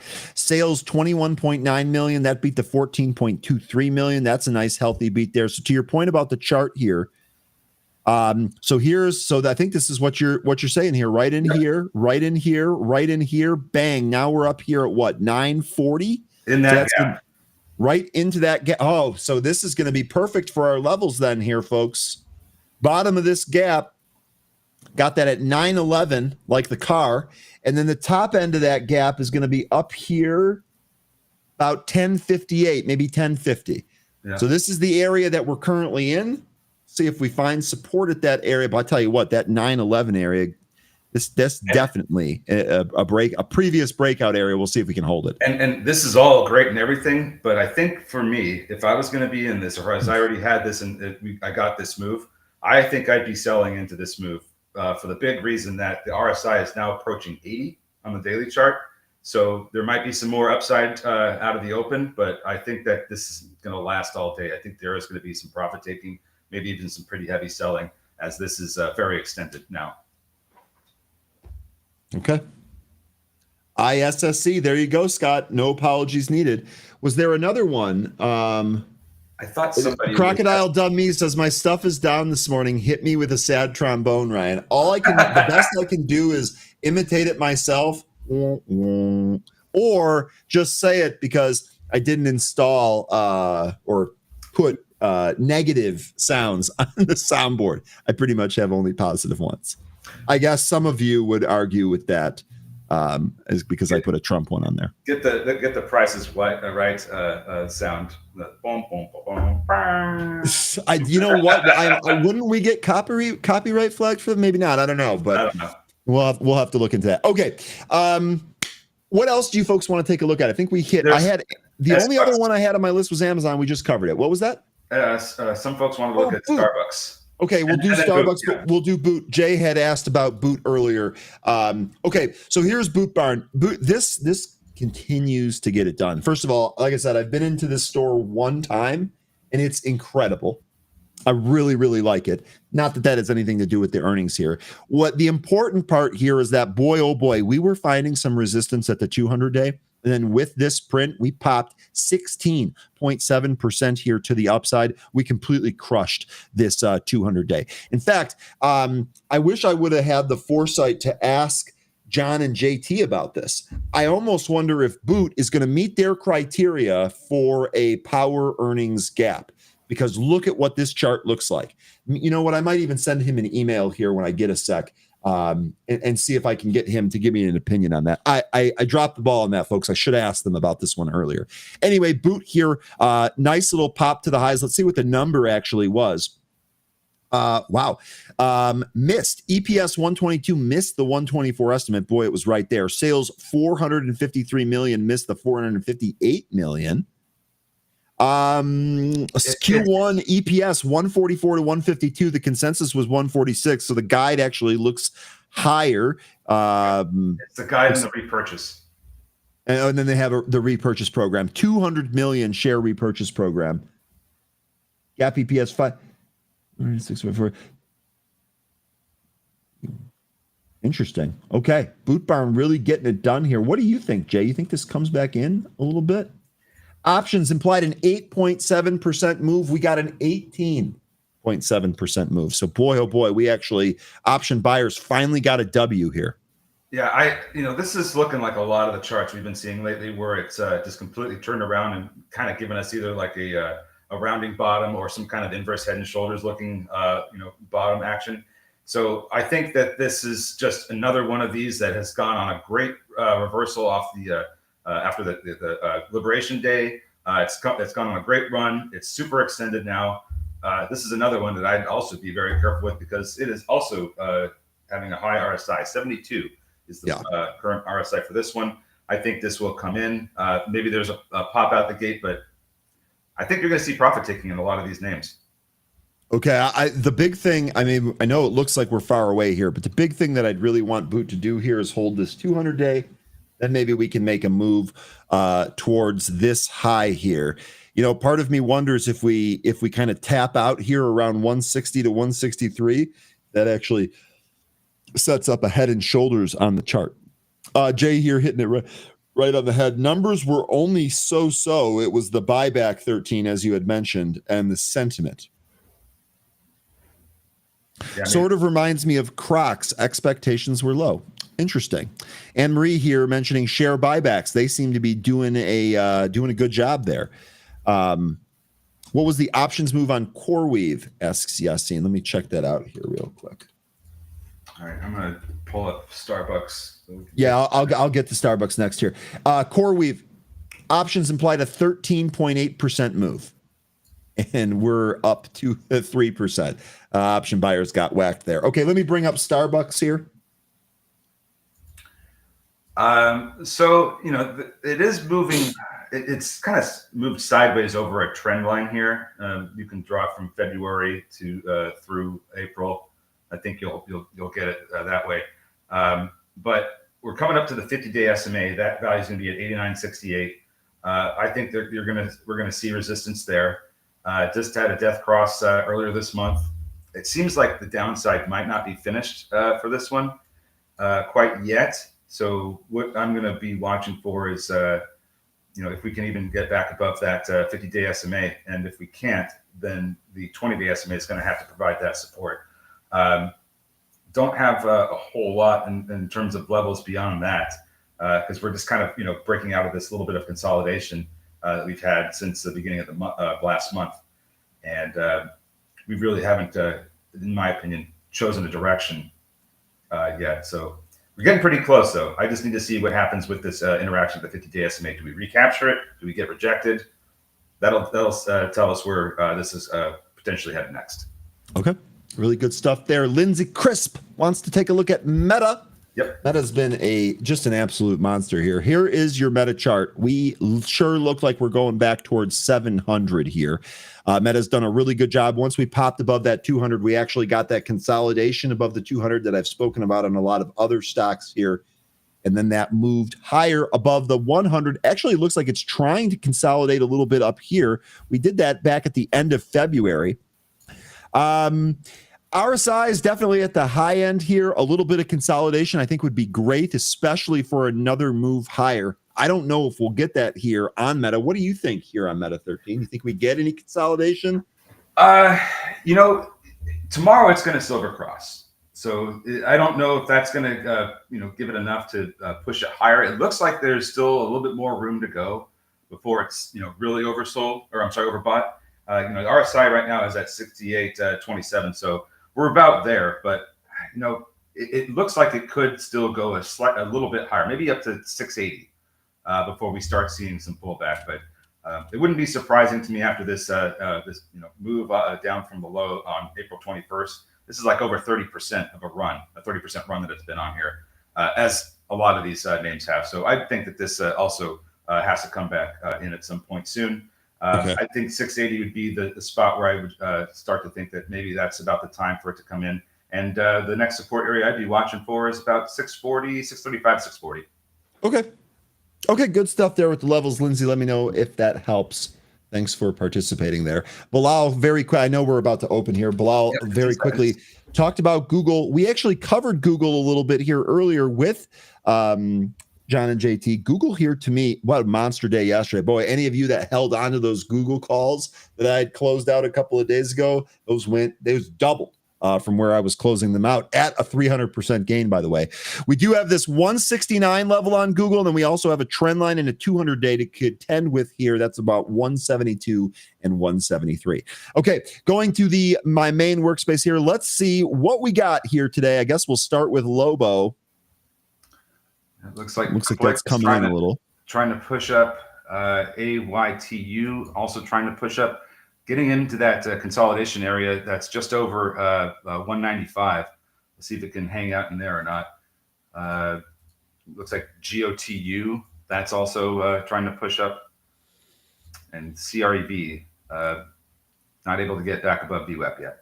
We didn't cover this one because it was a penny stock. CLIK, Click Holding shares are trading higher after the company announced it signed a cooperation agreement with Flash Mutual Technology. This thing is flirting with $1 right now. It is using that as resistance. Yeah. And it sounds like that's the kind of thing that they're working on as like a life alert type thing. But okay, that's just what it sounded like to me. Chris Berg saying ADTX. Not really doing much of anything. GLTA, is that doing anything? Good luck to all is what GLTA is. So it's not doing anything. Ryan, come on, dude. I'm just kind of waiting a little bit here. I'm not sure about some of these names, especially Click. That thing ran up into into the open. So, we're getting a little bit of a pull here. That's to be expected. AYTU is looking a little bit better, but still, I think I just want to wait it out a little bit here. Walmart continuing its slide here. Walmart trading down to $92. Amazon seems to be following it. 205. Izzy, you got a buy spot on Amazon? And then, of course, we want to take a look at UNH. Sorry, 13. Yeah, we might never hear from Bigabees again because he's probably just rolling it in right now. That's what I want to hear, though. That's what I want to hear. Look, Bigabees, if you get your own island. If you get your own island and you're done, that's good on you, boss. Good on you. Enjoy life. All right, now under 270. Sanctuary City Soldier trying to troll everyone. We have high standards here, and we skip the penny stocks and go for making money with the ethers. Detect a little bit of a troll comment in there. That's okay, though. That is okay. UNH continuing to move lower. I think, what did you say is 275 yesterday? This 267 now, down another 13% here. Good Lord. Actually, they had Stephanie Link on this morning on CNBC. She said, who's also long this, she said there's no way she's selling it down here, but this is going to be dead money for a while. GOTU, CREV, and those two right now just knifing. AYTU, that's trying to go, trying to push up higher, approaching some of the highs from the pre-market. We're in this consolidation area, so this is looking good. No position in anything yet. CoreWeave trying to go higher here. Watch a 70 breakout here on CoreWeave. This was as high as 75 in the after hours yesterday. You might have a trade here on CoreWeave. Let me bring this up here. I actually might do this one. Lobo dropped, or is trading down into the open here. Also dropped out of the open. Might be trying to turn around, but I don't like the way the MACD looks. I think I'd wait for this one as well. I'm just kind of waiting this morning. Nothing looked really that great to me. Nope, no problem there. No problem there. Core Weave looks like it tested that 70 spot and came back. We'll wait for that to firm up. KDLY, this is one from Monday, Tuesday. This actually curling here. Watch this move through 9. Yeah, no, Sanctuary, I'm sorry. I was kidding. I guess I should have been a little bit more clear on that. That was not a criticism. ISSC, this is the one that Scott was mentioning. Jay Wild, good morning. If I forgot to say that to you here this morning, it's great to see you. This is trading back up towards that high. Got what, 1040, 1035 here is your after hours high from yesterday? Yep. Which volume was a little bit better on that, though? All right. So, yeah, I mean, okay, look, maybe CLIK is going to try and do a China pump move here. Seeing a headline here, India working with the U.S. in direction of a joint statement on trade. So it looks like then the market might be expecting some more news here on the trade front. We are getting, some real big move down here in SQQQ, which means TQQQ is doing pretty well. Okay, so is the SQQQ setting up for us here? CoreWeave, by the way, pulled back. I'm no longer looking on that move higher on CoreWeave, at least not yet. I'm just waiting to see if what happens when TQQQ hits 70. That was kind of the support area in the after hours yesterday, and we lost it this morning. So now I'm just curious to see if we get rejected at about 70 on the TQQQ. Out of yesterday's puts on UNH, Big B's. He's still here, at least so far. Excellent. Congratulations, my man. Register rings all around. Chewbacca loves it. Really, really good stuff there. Really, really good stuff there. That was great. Archer is going higher here. We have 12 prints. RCAT, this actually going red-green on the back of that earnings, okay? Like I was saying, $9 Archer. Once we get over that, this is what's going to happen. Okay. Maybe we'll get Ondas to do the same thing. Ondas only down a little bit here. Only down about 6%. Is that what that says? 6%? Looks like $13 might be the next resistance area for Archer. That's a level back from February of 2021. Go-to, this one pulled a little bit, kind of like we expected. UNH, I'm actually seeing call flow into this area here. 265 now. Let's see what these calls are, though, before we get too excited. These are calls that expire tomorrow. So these look like these are quick trades, quick, aggressive upside trades here. Good. The bounced plays are coming at some point. I think this is probably a really good spot to do it. Now, I might not even get to see the upside of 300 for a while, because if we bounce here and go up to 300 in a short period of time, we could even reverse at 300 and go lower. Yeah, you might use that level as resistance. Here's Uber. This was weaker in the pre-market. Is he good stuff? Yeah, I said it was a buy under 300. So here's the opportunity. I think. I was actually looking and talking with my my FA yesterday, and we read through some reports, and we're like, yeah, maybe it isn't the time to get this right now. I think it's probably a good long-term buy at this level because of for the long term, but that was before the Medicare fraud news. So at this stage, maybe I almost think, don't you want to let this shake out a little bit? I feel like, don't we want, like, isn't this kind of reminiscent of SMCI? They have these accounting issues. Don't we kind of wanted to figure out if that stuff was behind it first before we start taking a stab at that long? I feel like we're having a similar situation here with UNH. The details are different, but the situation is similar. I can't actually even read the name here. Sorry, one sec. GB Slice. UNH headed to the 250 area. Look at the consolidation area from 5 years ago. So I can actually go to a bigger chart here and show that. At least I hope so. No, I can see it. It's where we've been getting our levels from. No, I know. I just meant that my chart has sometimes not had robust data in the past. But here you go. This is what we were talking about. Right in here is that consolidation area from 2018 to 2020. Yeah, it's just so oversold right now. I mean, what kind of move is this now from the highs? We are talking, and this is just going to be kind of like a rough estimate, we're almost 60% off the high that was made in November. 58.5 is what I measured just now. Massive. Okay. Lobo. Actually, Lobo trying to take out its VWAP here. SQQQ trading up a little bit too. Let's take a quick look at the SPY real fast. Okay, so the SPY did try to... This might make a move at red-green here today. Yeah. Rajesh is asking again if anyone does CFDs here. I don't think so, Rajesh. I think it was the same as the last time you were asking that. Amazon is dumping, says Andrew Senior TV. That's probably still going with Walmart then.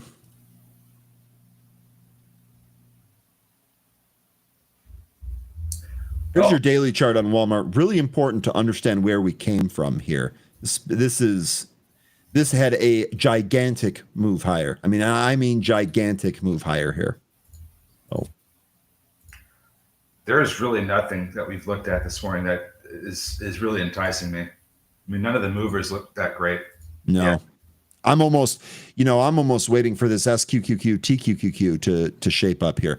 By the way, here's a possible head and shoulders here on Walmart. We'll see if this can break. I've got the neckline down here right at about 90. This actually looks pretty clean. See if we go lower here on that. So we're still under 10% off the high back in February. The 10% level was 94.77. The 20% level is 84.24. Looks like we could end up getting, if we don't get support from the 50-day SMA, which is at 91.09, I'm thinking that the 88 or the 200-day SMA is going to be the next spot to watch for support. Yeah, exactly, James. UNH RSI of 11. It's like, how do you continue to ignore such a low RSI at this point? It's going to have a bounce. Click came into its VWAP here. That's that penny stock, 85 cents. We'll see if Click bounces at all. All these numbers are just sideways this morning. Yeah, and actually, I'm looking at the unusual option activity here, and I'm pretty much a lot of these names. I'm seeing both calls and puts. I don't think I can really get a read one way or another.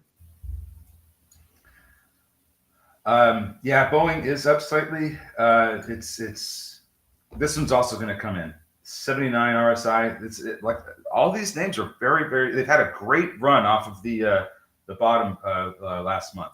This is just some 30%, 50% runs. Some of these have been absolutely massive.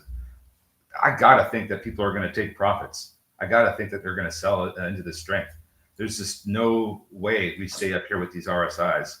I think we're either going to see some sideways action or we're going to see some selling. It's going to happen. Lion here saying UNH is screaming buy, buy, buy. You might be the only one that hears it. OKLO here at 38. This actually looks like this might try and go. Well, sorry, what was that, 13? I don't think he's the only one saying it, because this is really, this area can't be ignored. We were talking about this very area yesterday. That would be a great buy area. And granted, this is before we got the news, and I wasn't expecting to see these prices until much later. But here we are. So, if you're a long-term investor, this might be a good buy spot. But here's the thing: the space is so hated right now. I don't want to say that the bottom's in. I don't think that's the case at all. This still could print lower. Seeing some UNH puts cross the wire here too. And these are again for tomorrow. These are 240, 255. So it looks like some traders are looking for some more downside there. UNH 256 is the buy spot at UNH. RSI is at 10 on UNH. Yeah, we're all seeing it. We're all seeing it. No, he's asking me how I can ignore it. I'm not ignoring it. I'm not. That's not what I'm doing. Damn it, Ryan. Stop ignoring There's other stuff going on here that's pretty effing serious. I'm messing with you, man. Oh, and look at this. WGRX. We're popping now. There's another one of those movers from earlier this week. Taking a look at some of those, see if they're also moving with this. Lobo, this, man, I tell you what, Lobo looks like this wants to try and get to 2, but at the same time, it also looks like it could just roll right over. Did take its VWAP. We'll see if we get this expanding volume here. That would actually be something that we look for quite often. That would be great if we get that here on Lobo. Long as this holds above 148 here, what does the level 2 look like on that? I've got 150 as the VWAP in my broker. I have them hitting a little bit of size here at 151. Now they're walking it down beneath VWAP. Okay. Go-to's breaking out. This is that China education name. Looks like Clay is also halted to the upside. That's another China pump. Yeah, that's the penny stock. Okay, so that got above $1. Okay. 6-cent penny stock. Forget it. Yeah. I'm being very careful with today. There's a lot of trickery happening here. Archer going higher here. 13, bring it to us. I'm looking for 13. I think that's where we see some sellers step in. But yeah, I think Archer. We were getting asked earlier which one, Archer or Joby, which one? And I've been saying for years. Archer for sure. Yeah, Archer. No, for sure. For sure. All right, let's see what else we got here. Let's see anything great. I still don't see anything definitive here on the unusual option scanner. Chris, I know that you were talking about NBIS earlier. You have any trend line or spot on NBIS now here today? This actually ramped a little bit out of the open. Amanda, Foot Locker was a Tim Melvin pick? Yeah, it was. Oh, okay. Well, there you go. Yeah, it was. And actually, someone mentioned this earlier. Scott, was that you? I think this was while I was with John and JT, and I'm pretty sure that it was Scott. Someone else today mentioned that Foot Locker was given away by one of our guests, and Amanda hit it right on the head here. Excellent. Well, we'll have to tell Tim or talk to him about it next week. Say thank you. I'll tell you what, he tried to just, I don't know if you noticed this week, he tried to just launch into content without doing the victory lap. Yeah, day traders got it. Melvin picks twice in 1 week on buyouts. Folks, remember, for some of you that don't necessarily either remember or know, Tim Melvin made his name effectively trading banks that got taken over. And for a long time, he would say, I've never had a losing trade on those, because he would just keep holding the banks until they got bought out. And they always got bought out at a premium. Now we're starting to see it in some of the other names. That is exciting. Yes, it was you. Okay, good stuff there, Scott. Picked up a little. Good stuff there, Scott. Good stuff. I love when our group is winning. Oh my God, it makes me so happy. Makes me so happy. Yesterday's happy hour was a very, very happy hour. There is no question. There was a lot. A couple of folks in our community mentioning that they were making the largest trades of their career, 5 and 6 figure trades. So I'm seeing the SQQQ starting to really blast off here. I think the selling is really hitting the market now. Okay, let me take a look at the TQQQ just to get an idea of where we're at. VWAP here, 69.34. We're currently at 60. We got some more time here. Let's take a look at the actual SPY itself. SPY 585. So we're still... Okay, so we're actually out of the bottom of the range from yesterday, but barely. I would say, I'd be looking at the pre-market low now, 583.5. I was Martin asking me about bull. This is getting pretty close to actually we're at the IPO day. We're at IPO. We're at those prices right now. That's really all I have to go on, because I don't think we're hitting any other prices at any other time. So I think somewhere in the 11 handle, we might see some support. That's I see a couple of areas. It might be 1130 or 1180. Might be right in there. Other than that, I don't have a whole lot to go on. It's possible this could even see the brief underside of 10. So I don't have a whole lot to go on there. Sorry. All right. Really quickly, let me take this from Marcelo. Marcelo saying, morning, new viewer. Good morning, Marcelo, and welcome. Hopefully you enjoy yourself.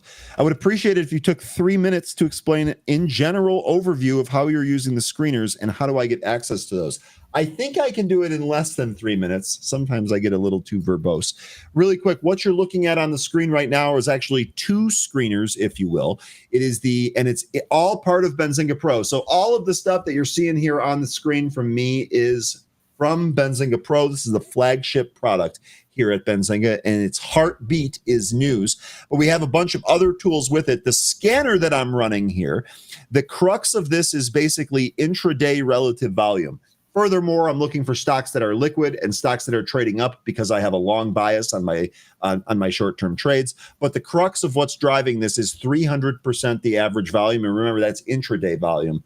So no matter what time I'm looking at it, whether it's 9:35 in the morning right by the open or 12 noon in the lunch hour, it's comparing that 5-minute window to similar 5-minute windows and giving me an idea of how much relative volume is in a name. I will often use this because every day I don't know what's going to happen. I got to have something to look at every single day, and the relative volume scanner does a pretty good job of catching a lot of these names that we're taking a look at. The bottom left corner, you're seeing an unusual option activity algorithm, so I'm paying attention to option flow. And then if you join us early in the morning, you see that I'm often using this scanner here that's called Movers. This is extremely lightweight. This is basically displaying what stocks are going to gap that morning. The only filters I have here is 600,000 shares for liquidity purposes and a minimum price of $1 because the penny stocks drive me absolutely insane. Let me know if that answers your question, Marcelo. If you want access to Benzinga Pro, I can give you a contact here at the company named James who can help you find the cheapest possible price. I am looking at the SPY right now. Okay, let me bring it up. Now, yesterday we were talking about how we had that triple top that went from the pre-market into the regular session. We never got that high during the regular session after we had that triple top. Now we're facing what looks to be like a double top here, and that went from the pre-market into the open. And I think that if this ends up holding up here and we continue to print lower, we're probably seeing the highs there for the day. This might not be able to recapture that 586.12 previous all-time high. Okay. Okie dokie. Big B says, looking like we're going to retest those lows in UNH 258. So those put buyers that we saw at 255 and 240 for the puts that expire tomorrow, looks like they might be cashing those out here pretty soon. Those were 100 contract plus lots, by the way. So I know that they were short-term, probably cheaper ones, but those are decent size. Decent size. This would be a really good day for some downside, to be honest. You mean in SPY? Just in the broader market, because everything is just so extended. I would exactly just kind of firm that chart up a little bit. Yeah. No, I'm with you on that. Would really like to see just to get out all this take care of all the overbuying and just set us up for the next rally. GRYP up, says Trot Bum. Guess what? That's one of the ones that was moving this week. All those crazy movers, they're coming back for today. A lot of the names from this morning not doing a whole lot though. But those movers from earlier this week, they want their limelight again. Yeah, oh yeah, look at GRYP go. This thing is looking for $1. Big moves after hitting 69. Okay, actually just filled a new position here. This is not my idea. This is actually an idea that I'm following from members of the Happy Hour. We have recently been talking about Rocket and how this company is really poised to kind of go after Zillow, the anticipation of rate cuts, perhaps more mortgage origination, all of that. Rocket here, one of the things that we were talking about, chart actually looks pretty good with support here at 12. We were talking about 13, 15. I think you gave some levels on Rocket yesterday, 13. Remind me if you did. Anyway, the long-term trading idea here was leaps. And that is exactly what I did. So just filled kind of a small position here on Rocket. The March 26th, 15 calls. And I ended up paying $150 for those. So we are going to take this leaps swing here, ticker RKT, new long. Yeah, so the levels that I had yesterday that I was pointing out was we need to get back over $13 level. We tested it yesterday. 1303 was the high, backed off of it. Now we're coming in. Looking for some support from the 20-day SMA to keep the price from falling too far. I think 13 is going to be one of the levels to definitely watch for. If we break over that, the next level would be 16. After that, $18, which is the IPO price. Those are the three levels I'd be keeping an eye on for upside. Have to get through 13 first. Okay. There we go on Rocket. Let me go back to the main scanner here. Oh, great job, Matthew. The UNH puts are making our chat wealthy. Yeah, I love it. Look, I love it. I absolutely love it. Mike also said printed 90% on Hood puts. All right. What's Hood doing here? 256, by the way, on UNH. Everything's coming in. You're getting exactly what you were looking for. So here you go. So this was this from yesterday, Mike? Nice job on that. And look, Peen is hitting hymns. We haven't even, you know what? I'm surprised we haven't even looked at HIMS. We talked about this being a really good candidate for a regression back to the mean, especially given the recent move. Honestly, I think there's probably more downside room here on HIMS. This thing was printing an RSI of almost 83 on Tuesday. So then yesterday started getting some weakness. Today there's some more follow through. Looks like 55 might be the next support area. But we haven't really broken the trend in this rally that it's had. So until that happens, there's still potential for more upside. But we need to break this trend. When we start breaking that uptrend, then that's when I would think to see the short sellers start coming in. Oops, I was going to say, seeing some Reddit calls getting bought into this down move here on Reddit. This is basically deleting the entire move it did yesterday. Ed mentioning bull. And I think there was someone at the end of the day yesterday, at the end of the show when I was closing it out, asking about bull. We just simply ran out of time. What a fall from grace on this one. Look at this. Good Lord. Yeah, that's why I don't have a whole lot of levels to the downside, because we're getting close to where it IPO'd, like the literal price it IPO'd at. As a matter of fact, that would have been $16, I think. Is that right? $16 is the IPO price. Somebody have to double check me on that, but we're beneath the IPO price if that's the case. All I have is just that day. I have this thing opening at maybe it was 16. It traded down on that first day, didn't it? It did. Yeah. So, and that first day, that's really the only levels I have. It's just what was happening that first day. Beyond that, I've got nothing. The low was 954. Man. So, there you go. A couple of really good shorts recently between bull and UNH. For those of you that are getting some of those, really good job letting those run too. Really good job letting those winners run. 250 puts for UNH coming across the wire here. 105 contracts. Or in some cases fall. Yeah. Not much run. Yeah. They're running to the downside, but fair point. Looks like more downside coming here in UNH. Let that bottom confirm if you're going to long it. SYTA, another one that we've traded recently. That is having a good morning. This was which one? SYTA, SITA. This was around 115 when it opened. It's ran up 132. Not a whole lot there, but not a better day than others, it seems. And then somebody was saying something about ASST. This is another one that we traded, I think, last week. That went down to just under $4, and then it popped back up to $4.54. So now it's halted. 325 and 225 look to be levels on that. Adobe puts coming in here. Lion, I know that you've been in Adobe long recently. This actually traded up. Looks like we're getting put buying here around the round 400 number. And a potential gap fill. That's going to happen at, let's see here. Looks like once we get past 404, 405, that's when we're going to get this gap fill. And now the RSI is extended. So what would be interesting is if we do get this gap to fill and then it starts to pull back. I think that would be a good, hopefully that would be the way it works. But if we can start to fill that gap, we're going to get a really overbought RSI. And that might be a good time to take profits. But you know, Lion has his trade thesis dialed in, so I don't know what he's planning on doing. But that's just the way I'd be looking at it, is let's get that gap fill, and then I'd be waiting for it to cool off. Starbucks here saw some repeat call sweeps there on Starbucks. 2 of them were near term for this week, but one of them was for a January 27 leap.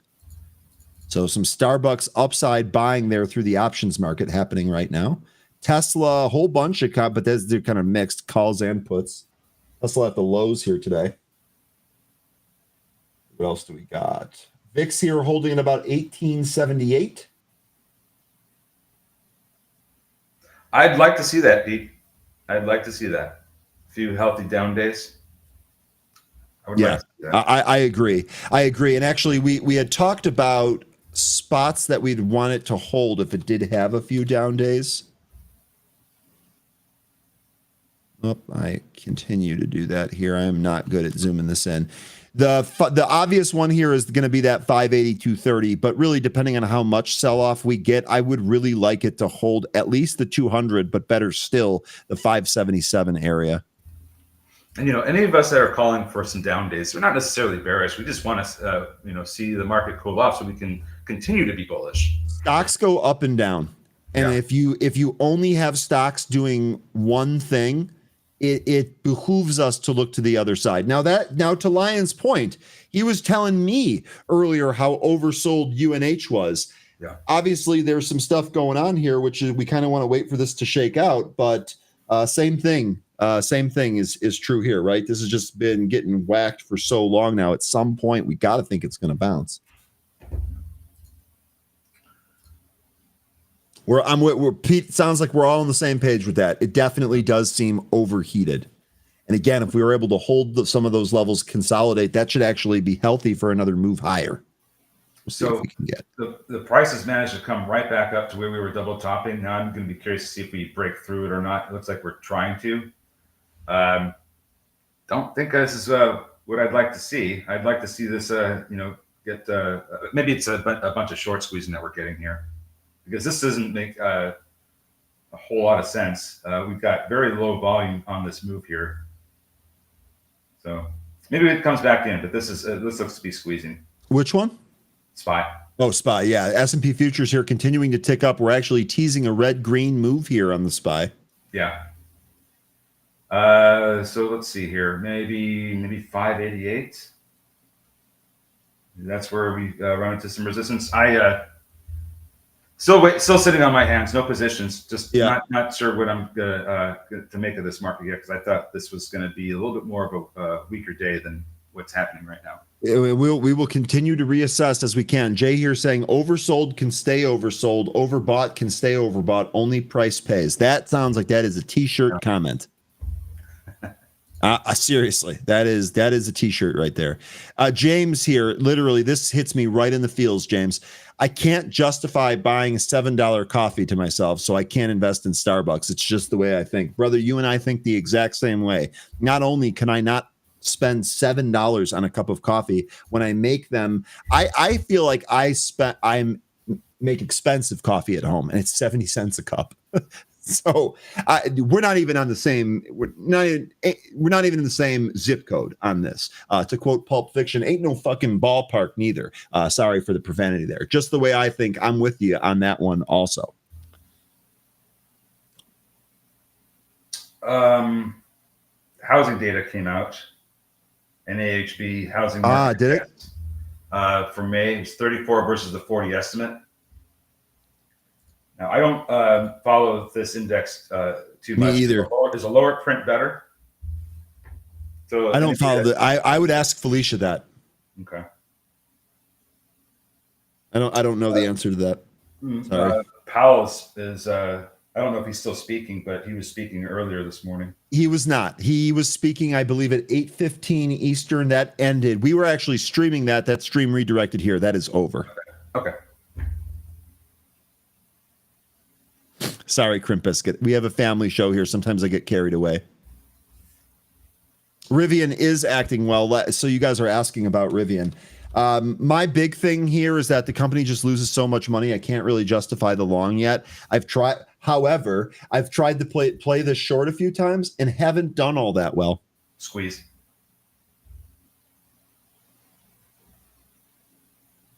I think we're seeing Pete mentioning the Dow popped a little bit after the housing print. The Dow is really under pressure today because of UNH. So the fact that it's popping at all means that is probably pretty good.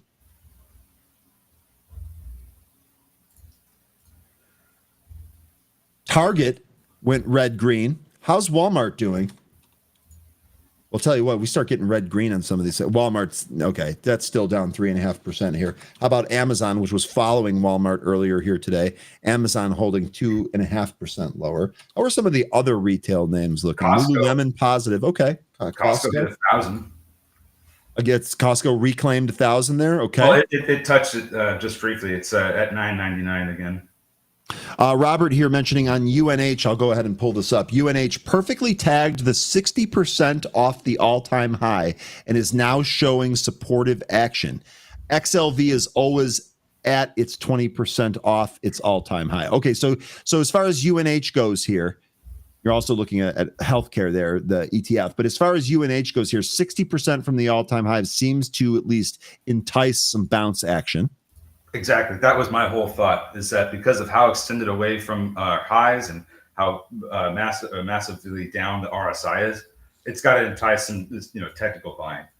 That's the bounce I was looking for. We still haven't got that yet. We might also have a spy here because I now see that CNBC is covering the retail April sales and has the exact 4 stocks that we just looked at on their little ticker there. No, they do need a lot of help. And now that I started talking about it, they changed to the treasury yield. Go figure. Tom, morning all. It's been a long time no join. Well, where the hell you been, Tom? Well wishes from sunny London. Hopefully everything's going well for you across the pond, buddy. We'll always be here if you can make it. Well, hopefully everything is going well in your corner of the world. GRYP is getting mentioned. Looking for that to reclaim $1. It's at 95 cents right now. How are some of these space stocks doing today? Not the greatest. This GRYP may be going for $1 there. Boot Barn, this is compressing. I wouldn't be shocked if Boot Barn goes for 160. Oh, I forgot to ask earlier. I'm sorry for changing tracks so fast. Wiss and Jay, if you're out there, and anyone else that might have an opinion, frankly, who's winning the PGA Players Championship? Who do we got for this major? Who do we got? I'll wait for those answers. Okay, is there anything else that I'm missing here? I think we covered all of the movers that are moving around. ISSC, this was a good mention from the group earlier. It's like that might still be trying to go higher, although it kind of slowed down a little bit. United Health looks like that's about to print some. Well, it might be on the verge of printing newer lows. It's starting to move down again. Low of the day is 53 even, 253 even. I'm sorry. Let me take a look at the Twitter feed here. All right, so it actually, you know what, Lion, you might have just been a tad early there. It looks like a lot of the folks that I follow here starting to take speculative longs on UNH here.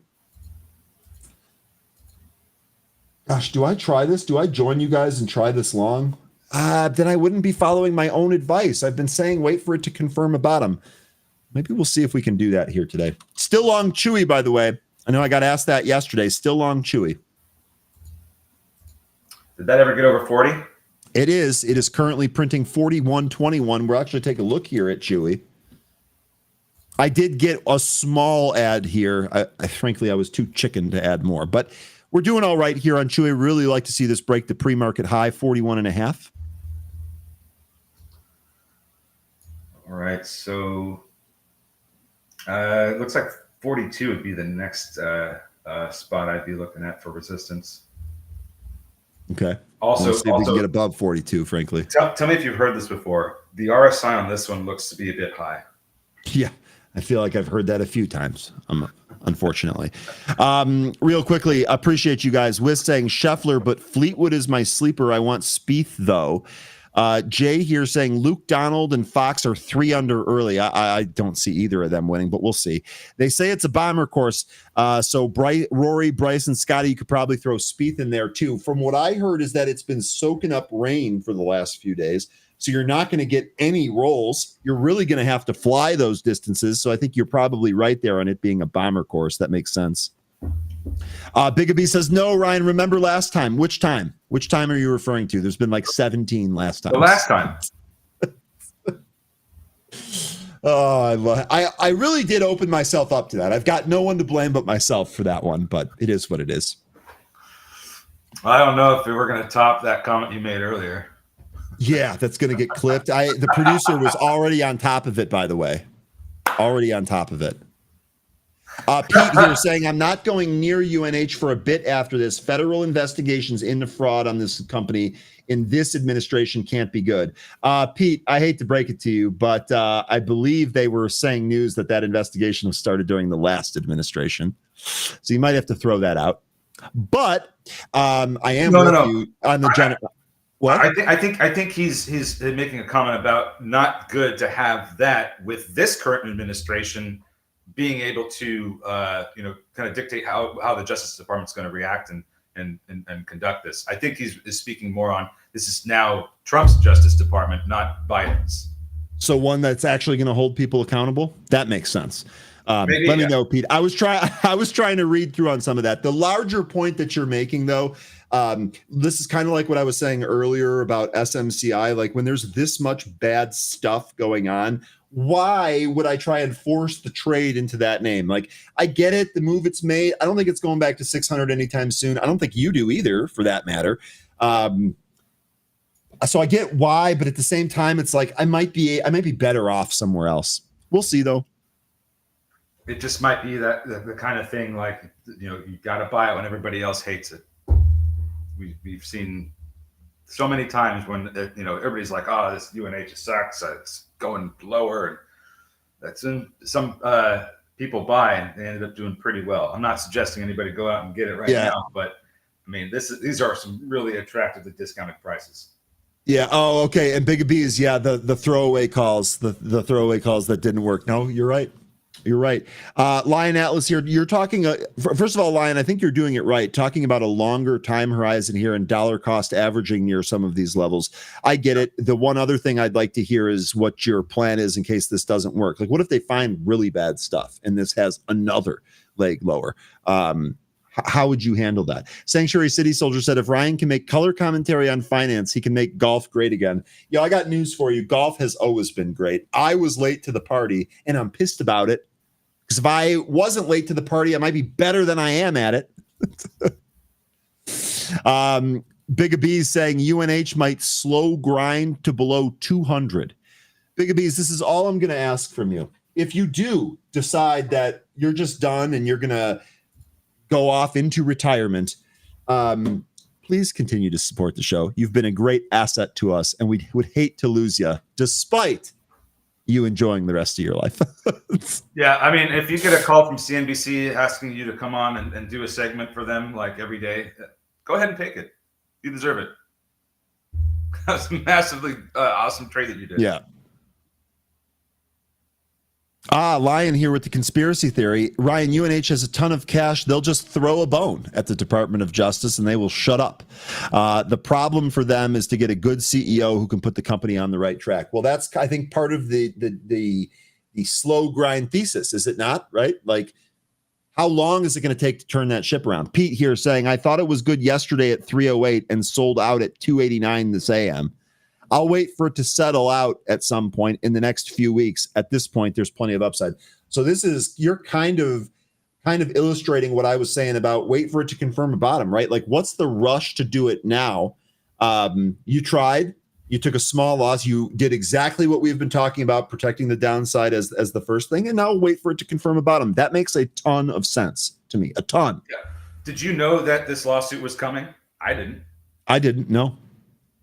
So you did it based on the information you have. I don't think you failed whatsoever. Yeah, no. And Pete here again saying took the small loss. We'll look at it later. This is how successful traders go about it. You know, they're going to take losses.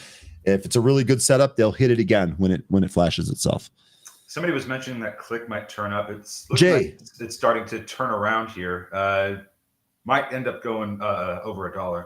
Jay, what was I supposed to do again? I will take some of your 3,000 golf balls that you just have too many of them. What was I supposed to? Was I supposed to send you a DM on Twitter? I'll do that because, good Lord, I'll take some of those for sure.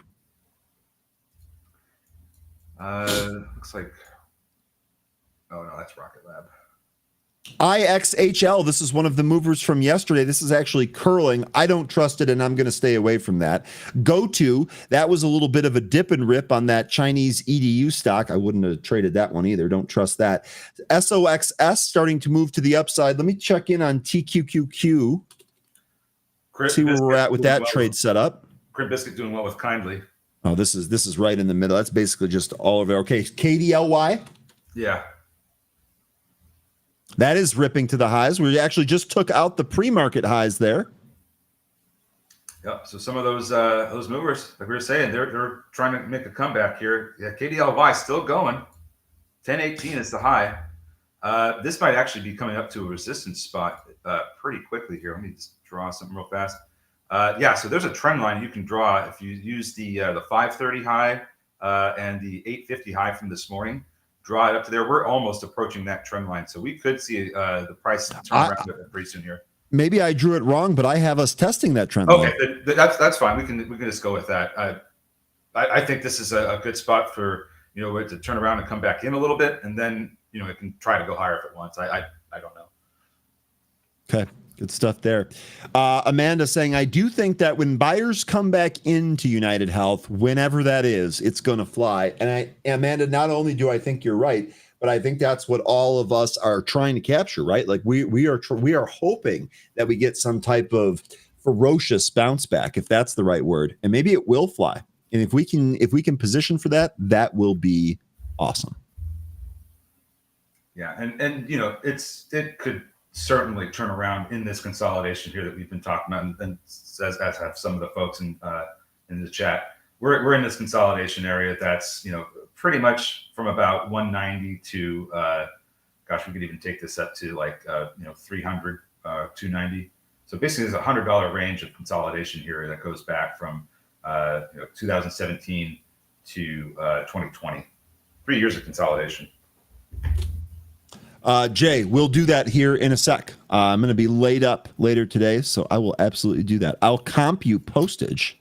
For all others, it's about $25. Jay, that means a lot to me. You don't need to do that, but I appreciate that.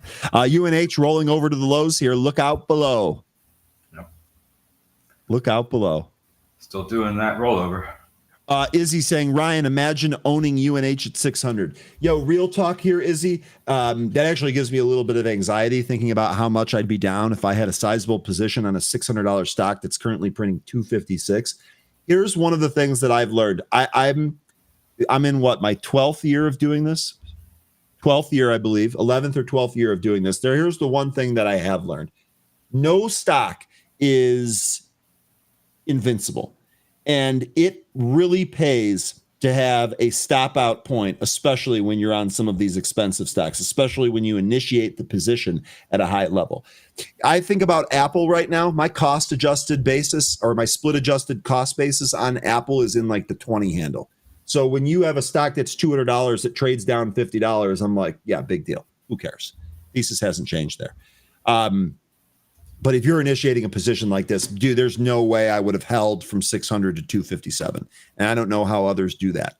Stephanie Link, Weiss, these people that manage money, they're better than I am. I don't know how they do that. Oh, gosh. I don't know what Restream is doing right now, but it just told me I need to log into chat in order to see it. I can't see chat anymore. Really? Restream is terrible. Yeah, it does do stupid stuff for you. I actually just saw the producer flip the view here. I'm not sure what happened. But I'm sorry, 13. I will read you anything that comes out here. Sorry, folks. I was, Sorry, and I was going to step away, but if you can't talk to the chat, maybe I can't even do that. I don't know why it just popped up like that. So dumb. Anyway, sorry. What's going on? What's going here? It seems like everything is just kind of sideways for the moment. Looks like ISSC is trying to recapture VWAP.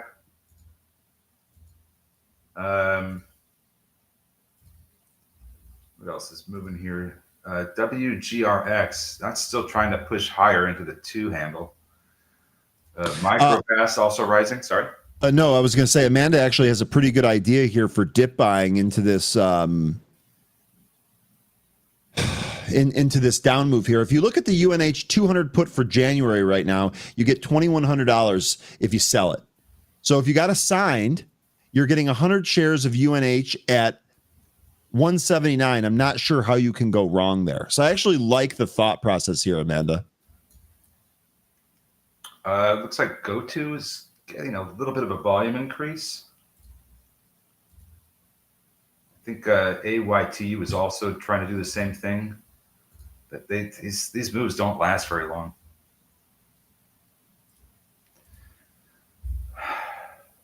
Really wish there was something that looked good to me. You know what? I don't see any like quick mover here to really try. I mean, okay, GRYP, if you were in this one, I guess this one just went. Oh, wow. That's probably a little too low price for me. ISSC, this actually did look like it was flashing a setup, but it never really materialized. Is there anything else that I'm missing, folks? Okay. So. There's the move in kindly that I was looking for. KDLY, that took it up to my trend line and it backed off. I don't know if it's going to go higher from here. It could, but these are some not so great looking upper shadows we're starting to print here. I think this 5-minute candle we just started is going to tell us if it's going to break out or break down. But yeah, GRYP, we were talking about how this was getting close to recapturing $1. Man, once it did, this thing took off. Well done. I'm sorry, I missed the gentleman's name who was flagging this, but was it Chris? He was right. It might have been Chris here. Out quick scalp 92 to 130. Chris, great trade. Excellent. We have been struggling to find stuff, and Chris is out here hitting bangers. Well, you know, we did see that one, but we kind of have this we don't usually trade these penny names too often, so I think that's why we weren't giving it as much coverage as it probably deserved. Cut. Looks like WGRX is still trying to go higher. That was a real junky one. What else do we got going on here? Oh, I'll take that. Thank you, Sirius XM Holdings. That's moving higher now. Still waiting for some of these other movers to get going here. I love this.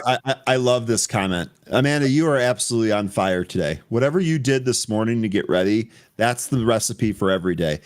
Amanda here saying, Tom was saying that this is a great thesis. Amanda says, you get your life back while everyone else spends their time hunting the bottom. Oh, man, I love that. Man, Amanda's really got me thinking about this now. Oh, gosh. Sell the 200 put for January. Oh, my God. Oh, wait. I was like, why is the UNH chain not loading? Yeah, I typed in the wrong thing. Good times. So we have some news from Iridium that came out yesterday about they had an annual meeting and they approved some key proposals. I haven't read into exactly what all those are, but they are looking for higher margin recurring revenue streams, putting satellites around the moon, and they're scoring an 18 million NASA task order. So Lunar getting some business here, some more business. This is one of the two space names that I like because they pay dividends. This one in Sirius XM. Tom says, do we have a new Anne-Marie developing in Amanda? Could be. Yo, Amanda has really been crushing it from Anne-Marie's room here. Definitely seems to be a mini AM in training. AM to AG, am I right? Amanda Marie, for sure. Amanda Marie Gibbons, let's go. I don't mean to mess up y'all's names like that. Forgive me. We're having fun. Yeah. You guys were mentioning Porch. This is Porch Group. This was on the power earnings gap that they were talking about earlier. This has been bleeding down 6.2% here. I would check that out though. Those guys are pretty awesome, and the trade, the strategy that they're talking about. I think what I like the most about it is that it doesn't require you to necessarily be like hunting the exact spot and having to compete with high frequency trading and this, that, and the other thing. It seems like just kind of a more laid back approach, which I much appreciate. What is the next major economic or earnings catalyst that's coming up? I know we have NVIDIA coming up later this month. Wait a sec. It's a time out. Re-ask that question here in a sec because I just got fried here. Amanda is saying that is actually my middle name, Amanda Marie Gibbons, which also means that your initials are AMG, like the Mercedes Performance Division. And I'm struggling to think how it can get any better than that. Okay, sorry about that. We have Anne-Marie and Amanda Marie. Oh, we got to get these two girls together. Yeah, we got to do something. We got to do something. What were you saying earlier before I totally distracted you? I don't remember. That's what I'm talking about, baby. that is what I'm talking about right there. GRYP, by the way, this continues to move. I think 130 was the 133 was the high there. This is continuing to hold up here. We'll see if we get a bull flag on this 5-minute GRYP. Just so much is just sideways right now. It's kind of boring. This was the range that we had yesterday, right? But this is, you know what, 13, like I agree with you, but at the same time, we said out loud in public that this is what we wanted. We really wanted SPY to consolidate a little bit here. So you know what? If we have to go through a couple of boring days here at the end of the week, I'm okay with that. How's Walmart holding up, by the way? Kindly. It looks like this is potentially a bull flag here that's going to push higher. Walmart came off the bottom. Let me go back to the main chart and we'll bring up KDLY. Yeah, it needs better volume, but it's got a nice pattern formation here. Looks like it wants to get 10 again, but we need to see the volume rise some more. Hume is getting crushed also. Yeah, HUM, I'm not surprised to see that is trading in tandem with UNH. Oh, that reminds me. I need to look and see what Berkshire B is doing. Okay, so they're up. They have a lot of health insurance businesses as well. So I thought that if this is kind of like a theme where health insurance is getting hated, you might see Berkshire come in a little bit more. That's what I was thinking. Yeah. So it has been coming down. I mean, it had a pretty big drop out of the open yesterday. But it's been trying to recover that. Pete mentioned Cisco here. They of course reported earnings. They actually had a pretty good report and are actually going higher here. I think we saw the CEO or some other C-suite executive on CNBC not long ago.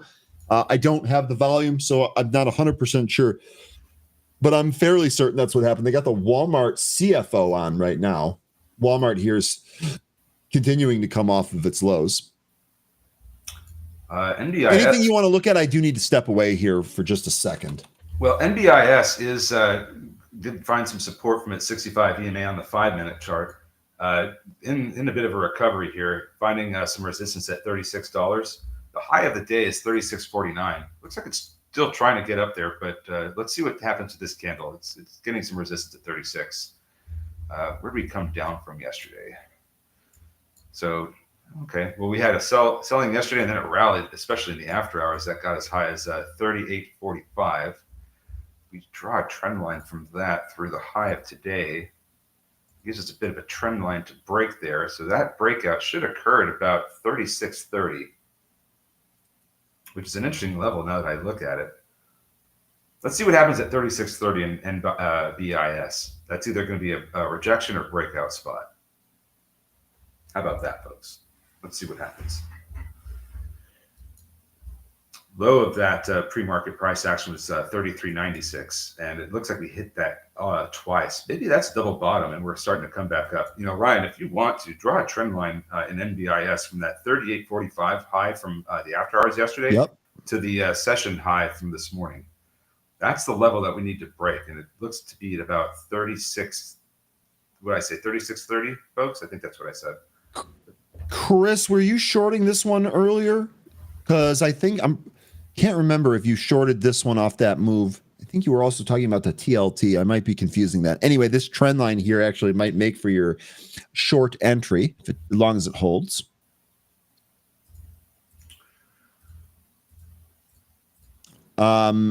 Mazrur asking for levels on pays, not one that we look at. Let me go to my big chart here, see if there's anything that we can see on that.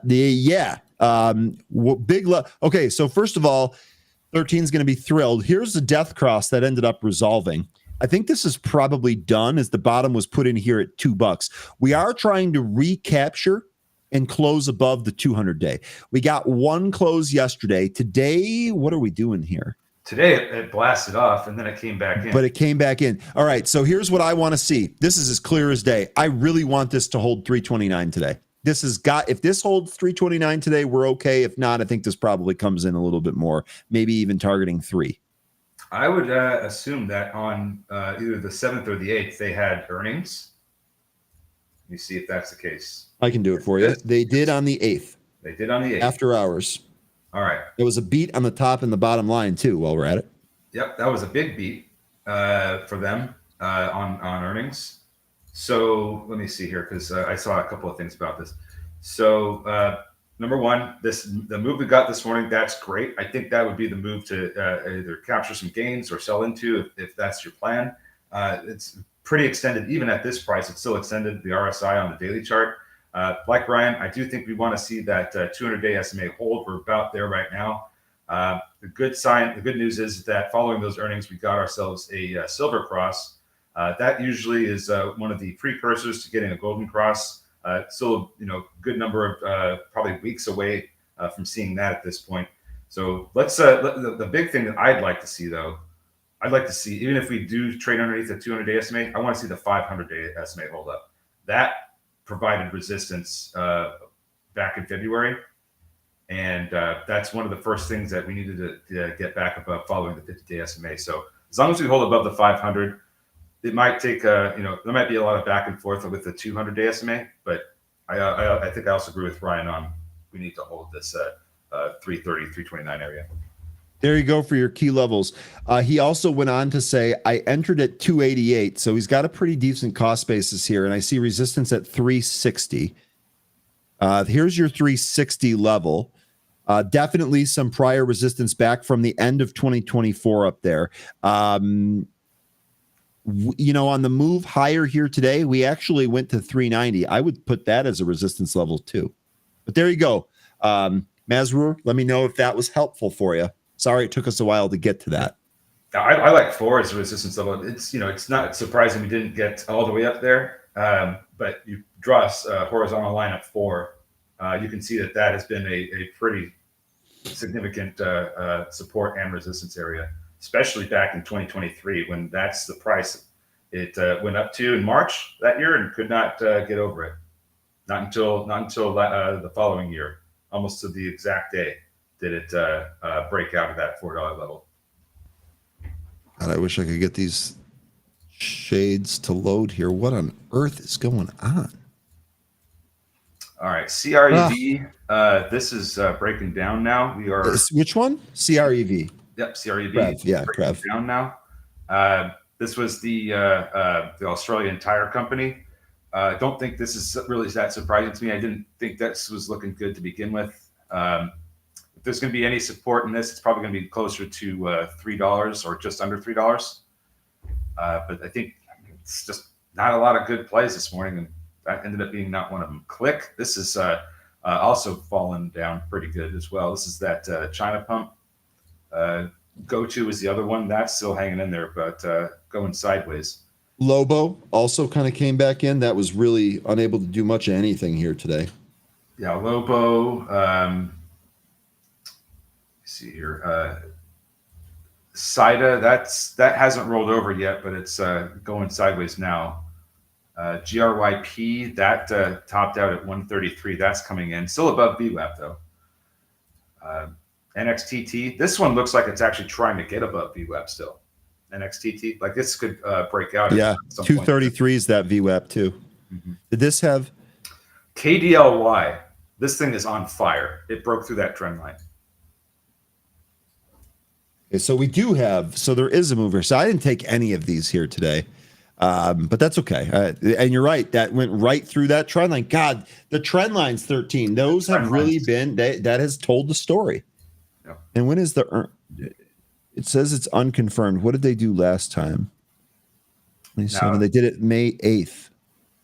Let's see where this ended up going. So this is coming up to a resistance spot at about 12. If it can't get through 12, then I think this is going to come back in and maybe even test that trend line.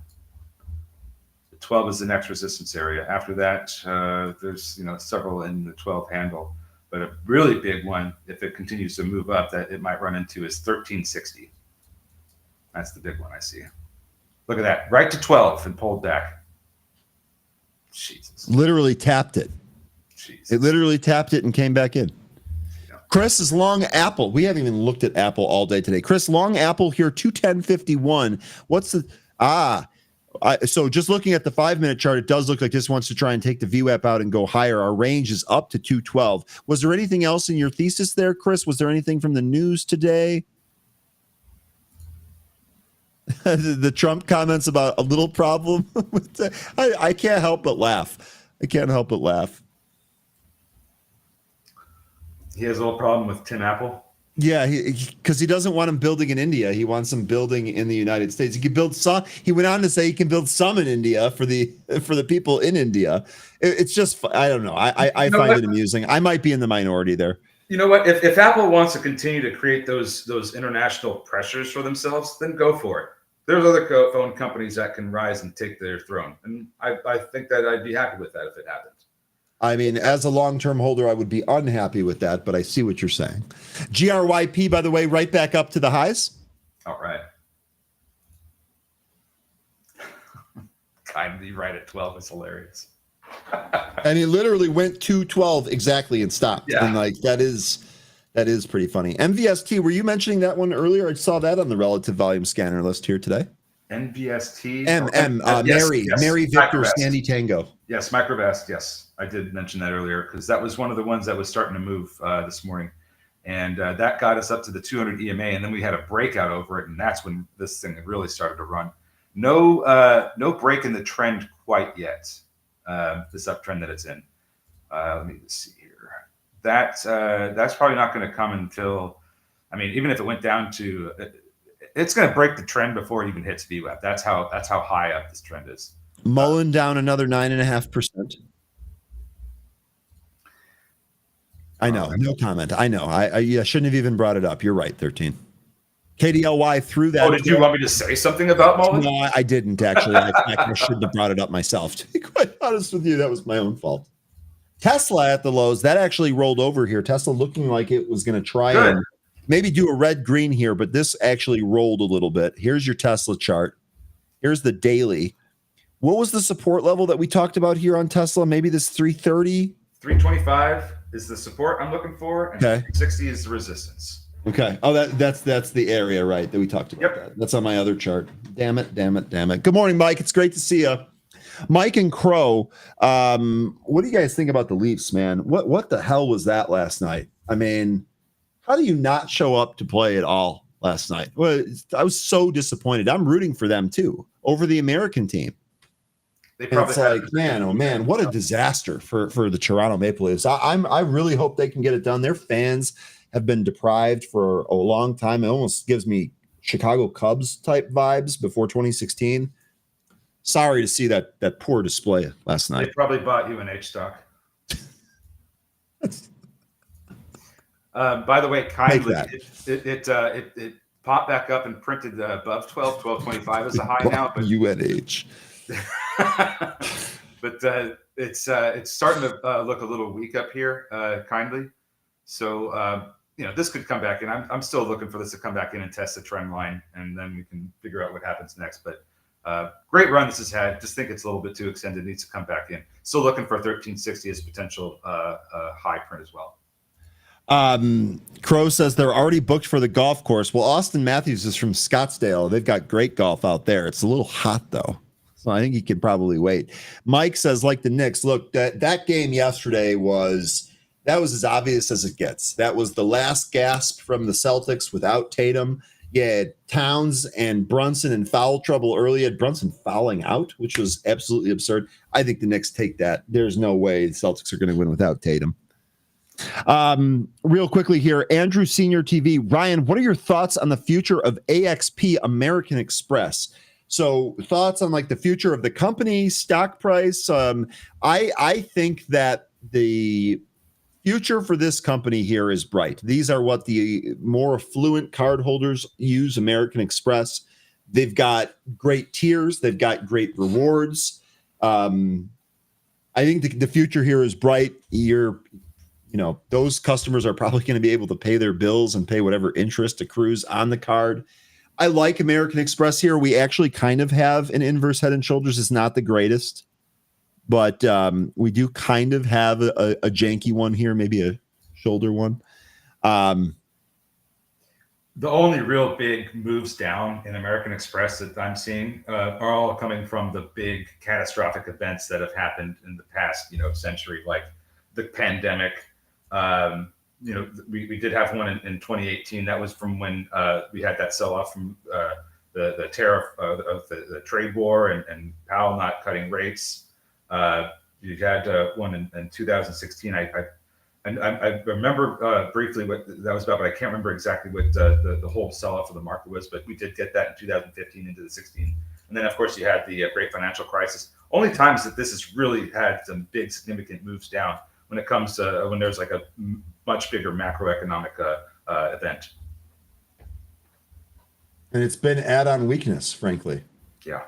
It's been add-on weakness. Producer here is letting me know that we have under 100 likes for today's stream.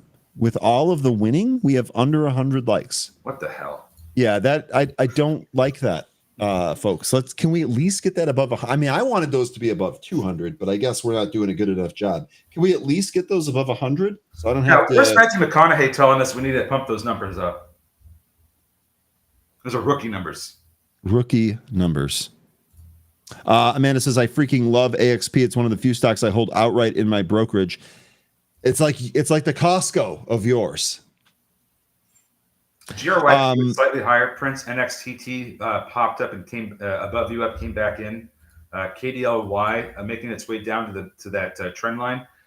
It could be a good spot for a trade. We'll see if we end up getting that. But just some things I'm seeing here, especially with KDLY, that might not be quite finished yet. Lobo is, though. Lobo looks like that's going to continue to drop. Okay. Good question here. Sam J, why is Hume moving down with UNH? Also accounting problem? No. So we're not even sure. I guess the UNH stuff could also be accounting. This is more going to be about fraud, I think. We'll see how that all shakes out. But to the other point of your question is, why is Hume going with it? This is something that you often see. This is a relationship trade. You will often see similar companies respond in sympathy to what's going on here. I think the thought is probably if United Health was doing it, there was probably some shenanigans going on at Humana too, and maybe it's just not their turn yet. And they're also in similar ETFs. So if United Health is going to be pulling down that entire sector or that whole ETF, then you're probably going to see some devaluation in some of the other names that are in those ETFs as well. Humana, this actually looks like we could see a big breakdown. This looks so similar to the Blizzard, the 18. God, yeah, it does. Before we had that massive breakdown. This, look at this. Look at this area on the weekly that it's at. Yeah, 210, I think, is the spot. This could be a great put play. Could very well be a good put play. This one also, this might be a more palatable long if it holds this spot. Yeah. You know what I mean? Because the big issue isn't localized to Humana here. This is clearly a key area.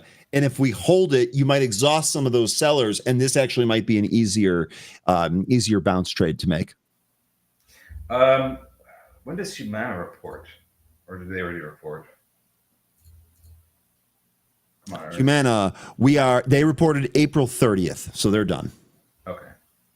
And how did that go? Let's see. They had EPS beats, sales miss. First sales sales miss since, what is this, Q3 of 2023. Real quick, let me take this question here. Edwin Koo is asking here, I'm new to day trading. First of all, Edwin, welcome. Good luck on your journey. Trading can be incredibly rewarding and profitable. At the same time, it can be incredibly maddening and frustrating. So good luck. I hope it works for you and your family.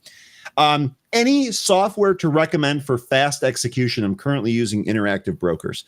Interactive Brokers, I hear, get some pretty good reports. I don't have it myself, so I don't have any firsthand experience to share with you. The firsthand experience I do have to share with you is that I tried to do this when I first started, and I realized that I felt like I was trying to ice skate uphill because I was always competing against someone that was always faster for whatever reason. I basically just stopped doing that eventually. I use Thinkorswim now. I'm happy with it. I don't know if I would call it the fastest execution. I think you should probably look for something like DAS Trader, which you have to pay for, and you probably also need a brokerage account somewhere else. Folks that trade on Robinhood, how are the executions there? Is that something we should recommend to Edwin? If anyone else has recommendations, let Edwin know. So it really shouldn't matter mostly for the broker that you use, and can in some cases, but most brokers will have some kind of education courses that you can use for free that'll tell you how to use their platform so you can execute your trades in a way that works best for you. I'd start there, and because I agree with Ryan that Interactive Brokers is a great platform. I'm actually considering switching to it myself, but I'm going to need to learn how to use all the features, and to do that, you just got to watch some of their the broker's videos on how to use and what all different features mean. That would be a really good starting point because you might actually get your own question answered by just doing that. Okay. Or Judge, take care of yourself. Thanks for all your support. Have a great rest of your day. Rakesh here is saying no Robinhood. Try DAS Trader Pro with IBKR. There you go. There you go. Cameron saying it's fast, but only 3 day trades in a week for Hood. That is going to be a U.S. federal rule or law or whatever. That is the pattern day trading rule. As soon as your account is over 25K, that goes away. Cameron. Bigabee saying Webull has good execution. IBKR is a tough platform. I've heard that too. I've heard the learning curve is a bit tough there. You have to know how to use it. None of the data is free. You basically piecemeal what you pay for in there. I've heard that too. Thinkorswim is free. One of the reasons why I like it. Yeah, Relaxed by Music. I appreciate you even taking the time to type this out for us. We should all click the like as soon as we tune in. This metric is used to measure online value. Thank you again, Ryan13. Thank you, and thank you for saying this. What we're trying to do here, I'm not even going to make a secret about it. What we're trying to do here is we're trying to help exploit the algorithm in our favor. And one of the reasons that we continue to ask you to do it is because it costs you absolutely nothing. It literally costs you a mouse click. So appreciate you. Microvast has broken the uptrend. It's testing VWAP right now. MACD looks like it's going to is indicating it's going to roll over here. I think Microvast is coming in probably down to about 308, maybe 310, near the 65 EMA on the 5-minute. Lots of these names really starting to come in now.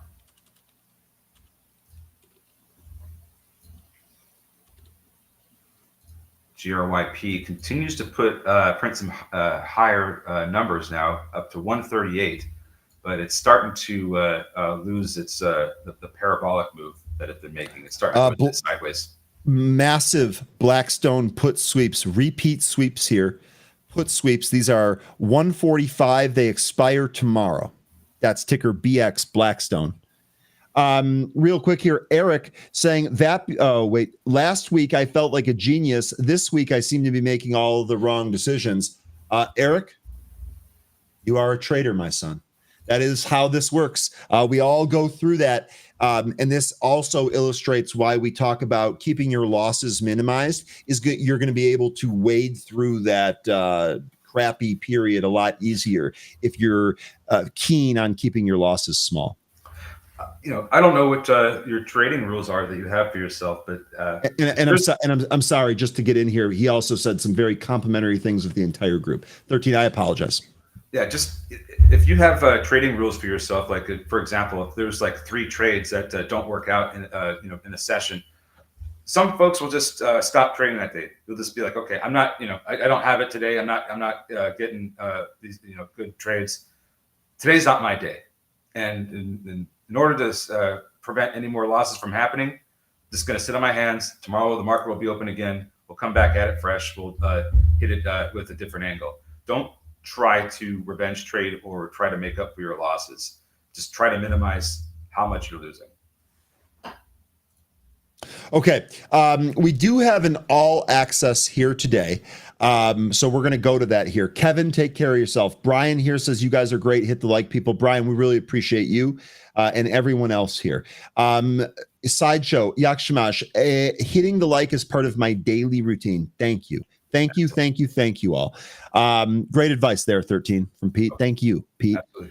Thank you for all of your contributions here too. Ray says no trade day for me. That makes 3 of us, it sounds like, at least. Although I am going to be stalking UNH here. UNH new low 249. Okay, let's go ahead and wrap this up here. We're going to send you over to All Access next. Producer, you're ready to go, right? You're going to handle that for me because I don't end the stream. 13. What's up? Closing words for the group, baby. All right. Hey, folks, we don't get to too many days like this where things just don't work out. But when they don't, just got to have your backup plan. Don't force anything that's going to hurt your account. We'll be back at this tomorrow. We'll find better trades. We will trade them. We will get money. Just, some days they will be like this. It's part of the game. Yeah. There's more game to be played. We'll be back at it tomorrow. We'll play it then and we'll win. All right. Talk to you later, folks. See you. Sounds good. 13, really good job as always. Have a great rest of your Thursday. We'll check back in with you tomorrow. Folks, thanks again for hanging out here. We are going to move to our pre-recorded All Access right now, but as mentioned, we'll be back tomorrow. Stay green, stay safe, keep trading them well. We'll see you. Thanks, Ryan. Hey, Zingers, and welcome to All Access. I've got a wonderful guest for you today. Lewis Black, the CEO of Almonte Industries. The TSX ticker is AII. He's joining us for an exclusive talk today. All Access starts right now.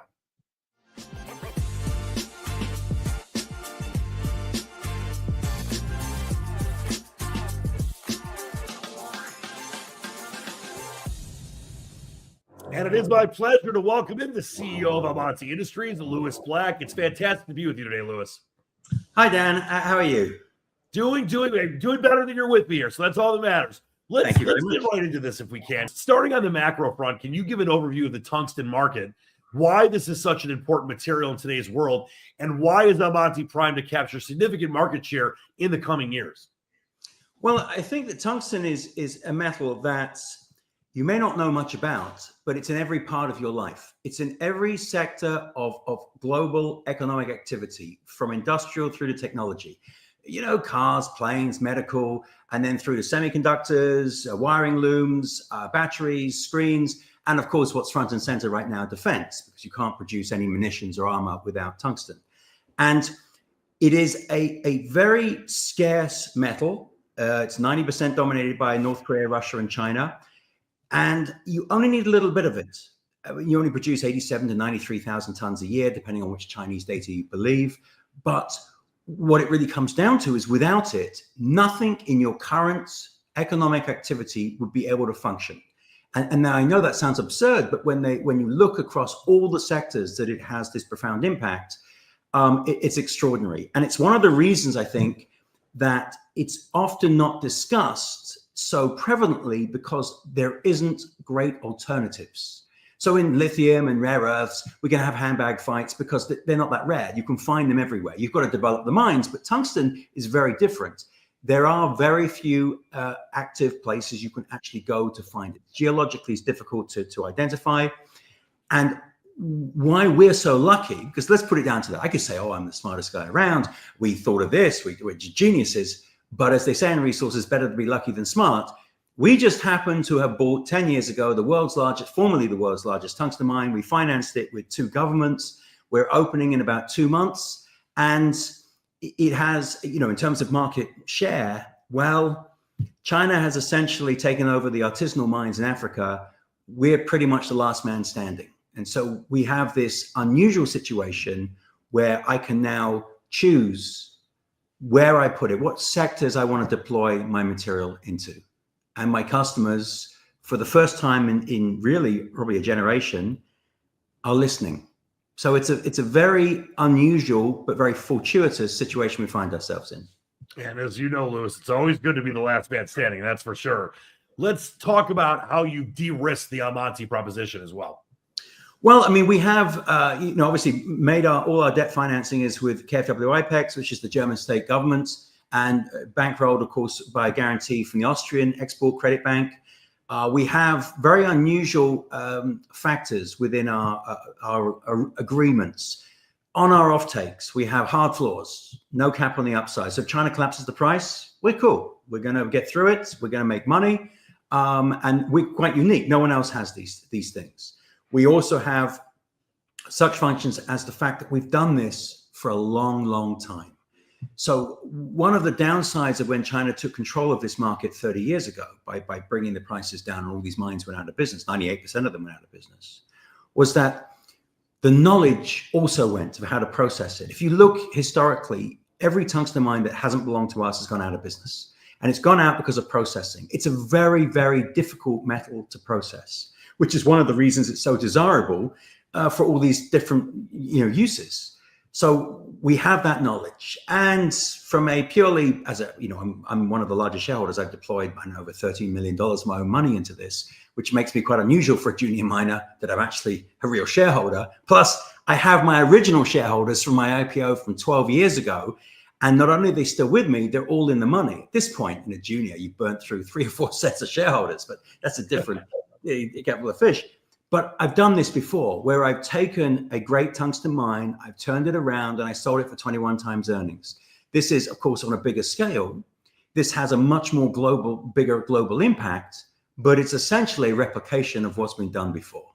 And so I think from a de-risking point of view, I have a number of instruments to cover me, basically with price protection. I have cheap money in order to have built it. I am invested and aligned with my shareholders. And I have all kinds of weird and wonderful agreements. For instance, my equipment manufacturers, I have real performance guarantees. When I switch this mine on in 2 months, if it doesn't work, not my problem. It's the problem of Metso, because the deal that they have to start giving us money and saying, sorry, I'm fixing it. But they only did so because we've been running pilot plants for 2.5, 3 years in both Portugal and Korea, where we've reconfirmed our process over and over again. And so I've walked to the finish line because, if I'm perfectly honest, this is my money. And, I know how difficult it was to make in the first place. And I'm not in the business of now just throwing it away, because I'm not getting any younger. I may be getting prettier, but I'm not getting any younger. You're definitely getting prettier, and like we know, it just hits a little different when it is your own money. But let's talk about something really exciting. Your Sing Dong project is expected to have a global impact on the tungsten market once it's online. Talk about just how important and how cool that is. Well, I mean, if you look at this at large-scale tungsten mines, there's really nothing else on the horizon for at least another decade, and even that is touch and go whether it will ever really happen. Because ultimately that's 200 kilometers from the nearest infrastructure, and there's an adjoining zinc project, I think it is, that they're much more interested in. So it's it's unlikely that we'll see that. Maybe we will, but it means that we are really going to be the only game in town over the next decade. We have a reserve of in excess of 90 years, very comparable to our mine in Portugal, which has been running now uninterrupted for 136 years. So there are a few instances on the planet where you can have very long life tungsten mines. We just happen to own 2 of them. And I would say there's one in Russia and there's one in, China, it's unknown with the data, but let's say there is one in China. So of the 4 that we know of, we own half of them, these long life mines. We have a grade 3 to 3.5 times the average grade of a normal project.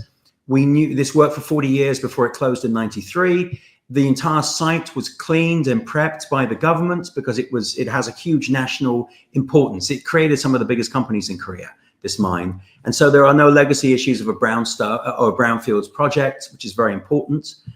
And we're in a jurisdiction that is not a mining jurisdiction. And this is important. Even though we have very stringent environmental regulations, it means that we are treated more as an industrial company rather than a mine. And what I've seen in democracies, as I only operate in democracies, is that when you're in more mining friendly jurisdictions, they tend to see you as an ATM, and they kind of try and take as much as they possibly can for you because, so we have a very fair and equitable relationship in Korea. We are going to be assisting, because Korea imports 97% of their tungsten oxide from China. So we're going to help offer some solutions for that, help them diversify, and our friends in Europe. But most importantly, from my point of view, I made the decision last year as the major shareholder and as somebody who's done this a long time and done very well from it, that my focus is going to be defense, because we have the ability in our company to provide a tungsten defense solution to the US, to South Korea if it's required, and to Europe if required. We know it's required in the US, and we can't take care of every sector. We don't have enough. But I believe that for a small company like ourselves, we can have a profound effect on a really big problem. And we can do so without needing money, without needing, we can just do it because we can. And I think sometimes, and I know this sounds crazy in the 21st century, where it's all dog eat dog and we should all try and knife our neighbors just for fun to see what the scream they make, is that sometimes you have an opportunity in life to really make a difference. And when you walk away from this sector at some point, which we will do because we are too important to too many much larger companies than ourselves, we can say, you know what, we did a good job. And I think my relationship with the defense sector is such that we don't look for platitudes and we don't look for statues. We just can fix a problem that, quite frankly, should never have existed in the first place. But it does. And we have that solution, and we are now finding the way to bring that solution to put the two parties together. Because believe it or not, and this is going to sound crazy, the US defense sector, they need what we have, and we have what they need, and we want to give it to them. But the journey is complicated because that situation's never really existed before. Right. So that's what we're doing now. We're working the way to really join the parties efficiently. No, it's massively important stuff too. You lay that out there perfectly. I wanted to talk to you about, what key milestones should investors be on the lookout for over the coming year? You obviously mentioned a lot of incredible things that are going on. What should be some of those milestones be that investors are looking out for? Well, firstly, we're going to open in a couple of months. So touch wood, an operator, but I also know contractors. If I don't go to prison for killing a contractor, I'll get away on appeal, because when I explain what they're doing, no judge is going to convict me. But at least when you have your bathroom done, it's the same thing. The last stages is when, you start dreaming of putting your hands around their throat, because, the dream is coming to an end. So we open, then we start work straight on phase 2. Phase 2 is very important because it's a doubling of our output. And most of the cost has already been absorbed into phase 1. So it's relatively quick in mining terms. Within 12 months, we will actually be open for the phase 2. We're also working on a downstream smelter so we can convert this material into tungsten oxide. The Korean government is being very supportive. They've allocated land to us. They're going to bring a fully permitted site for us. And that, of course, will continue to increase our revenue and outlook. And if we look at this in purely financial terms, phase 1, revenue of X. Phase 2, 2X. Then we get to the smelter. You're now at 3.5X. And then when we factor in the unsung hero that I will be talking about much more later this year, which is our moly deposit, which is another vast high-grade moly deposit, fully permitted, ready to go, that's 300 feet from my existing infrastructure from the tungsten. That's going to add another 2X to my revenue. And so my growth is all fueled in this period of something that I already own. And that means I get much more bang for my buck because strategic metals are extremely desirable right now, which valuations have gone completely nuts, even, you know, exploration projects. So I don't get the kind of value that I'd look for. So I look internally and I can generate vast amounts of value because of something I already have. And is already in part financed. I mean, that's the beautiful thing. I don't need money for phase one. For phase two, I need $17 million. It's inconsequential when you can double your output. The downstream is at cost comparative to phase one, but we already have the lender in KfW who want to participate in that. So all the things are there. And that's all about our track record and our performance. And I think that's very important. We've earned our stripes. And that's been key. Great shareholders, retail has really been supportive, great lenders. We've done the right thing. People, you know, have and continue to make money in us. And that's really, as a shareholder, what it's all about. And if we can make a mark on the world while we're doing it, that's the bonus. It doesn't get any better. Listen, incredible times right now in Amati Industries. It was such an absolute pleasure talking with you today, Louis. Thank you so much for your time and just obviously huge things ahead for you. Thanks, Dan. Thanks for having me. The pleasure and honor was all mine. That was the CEO of Almonte Industries, Louis Black. Their TSX ticker is AII. Now let's send it back to the mayor of Marketown, the great Ryan Faluna. Thanks so much for watching. I'm Dan Leach. And until next time, keep your feet on the ground and keep reaching for the stars, my friends.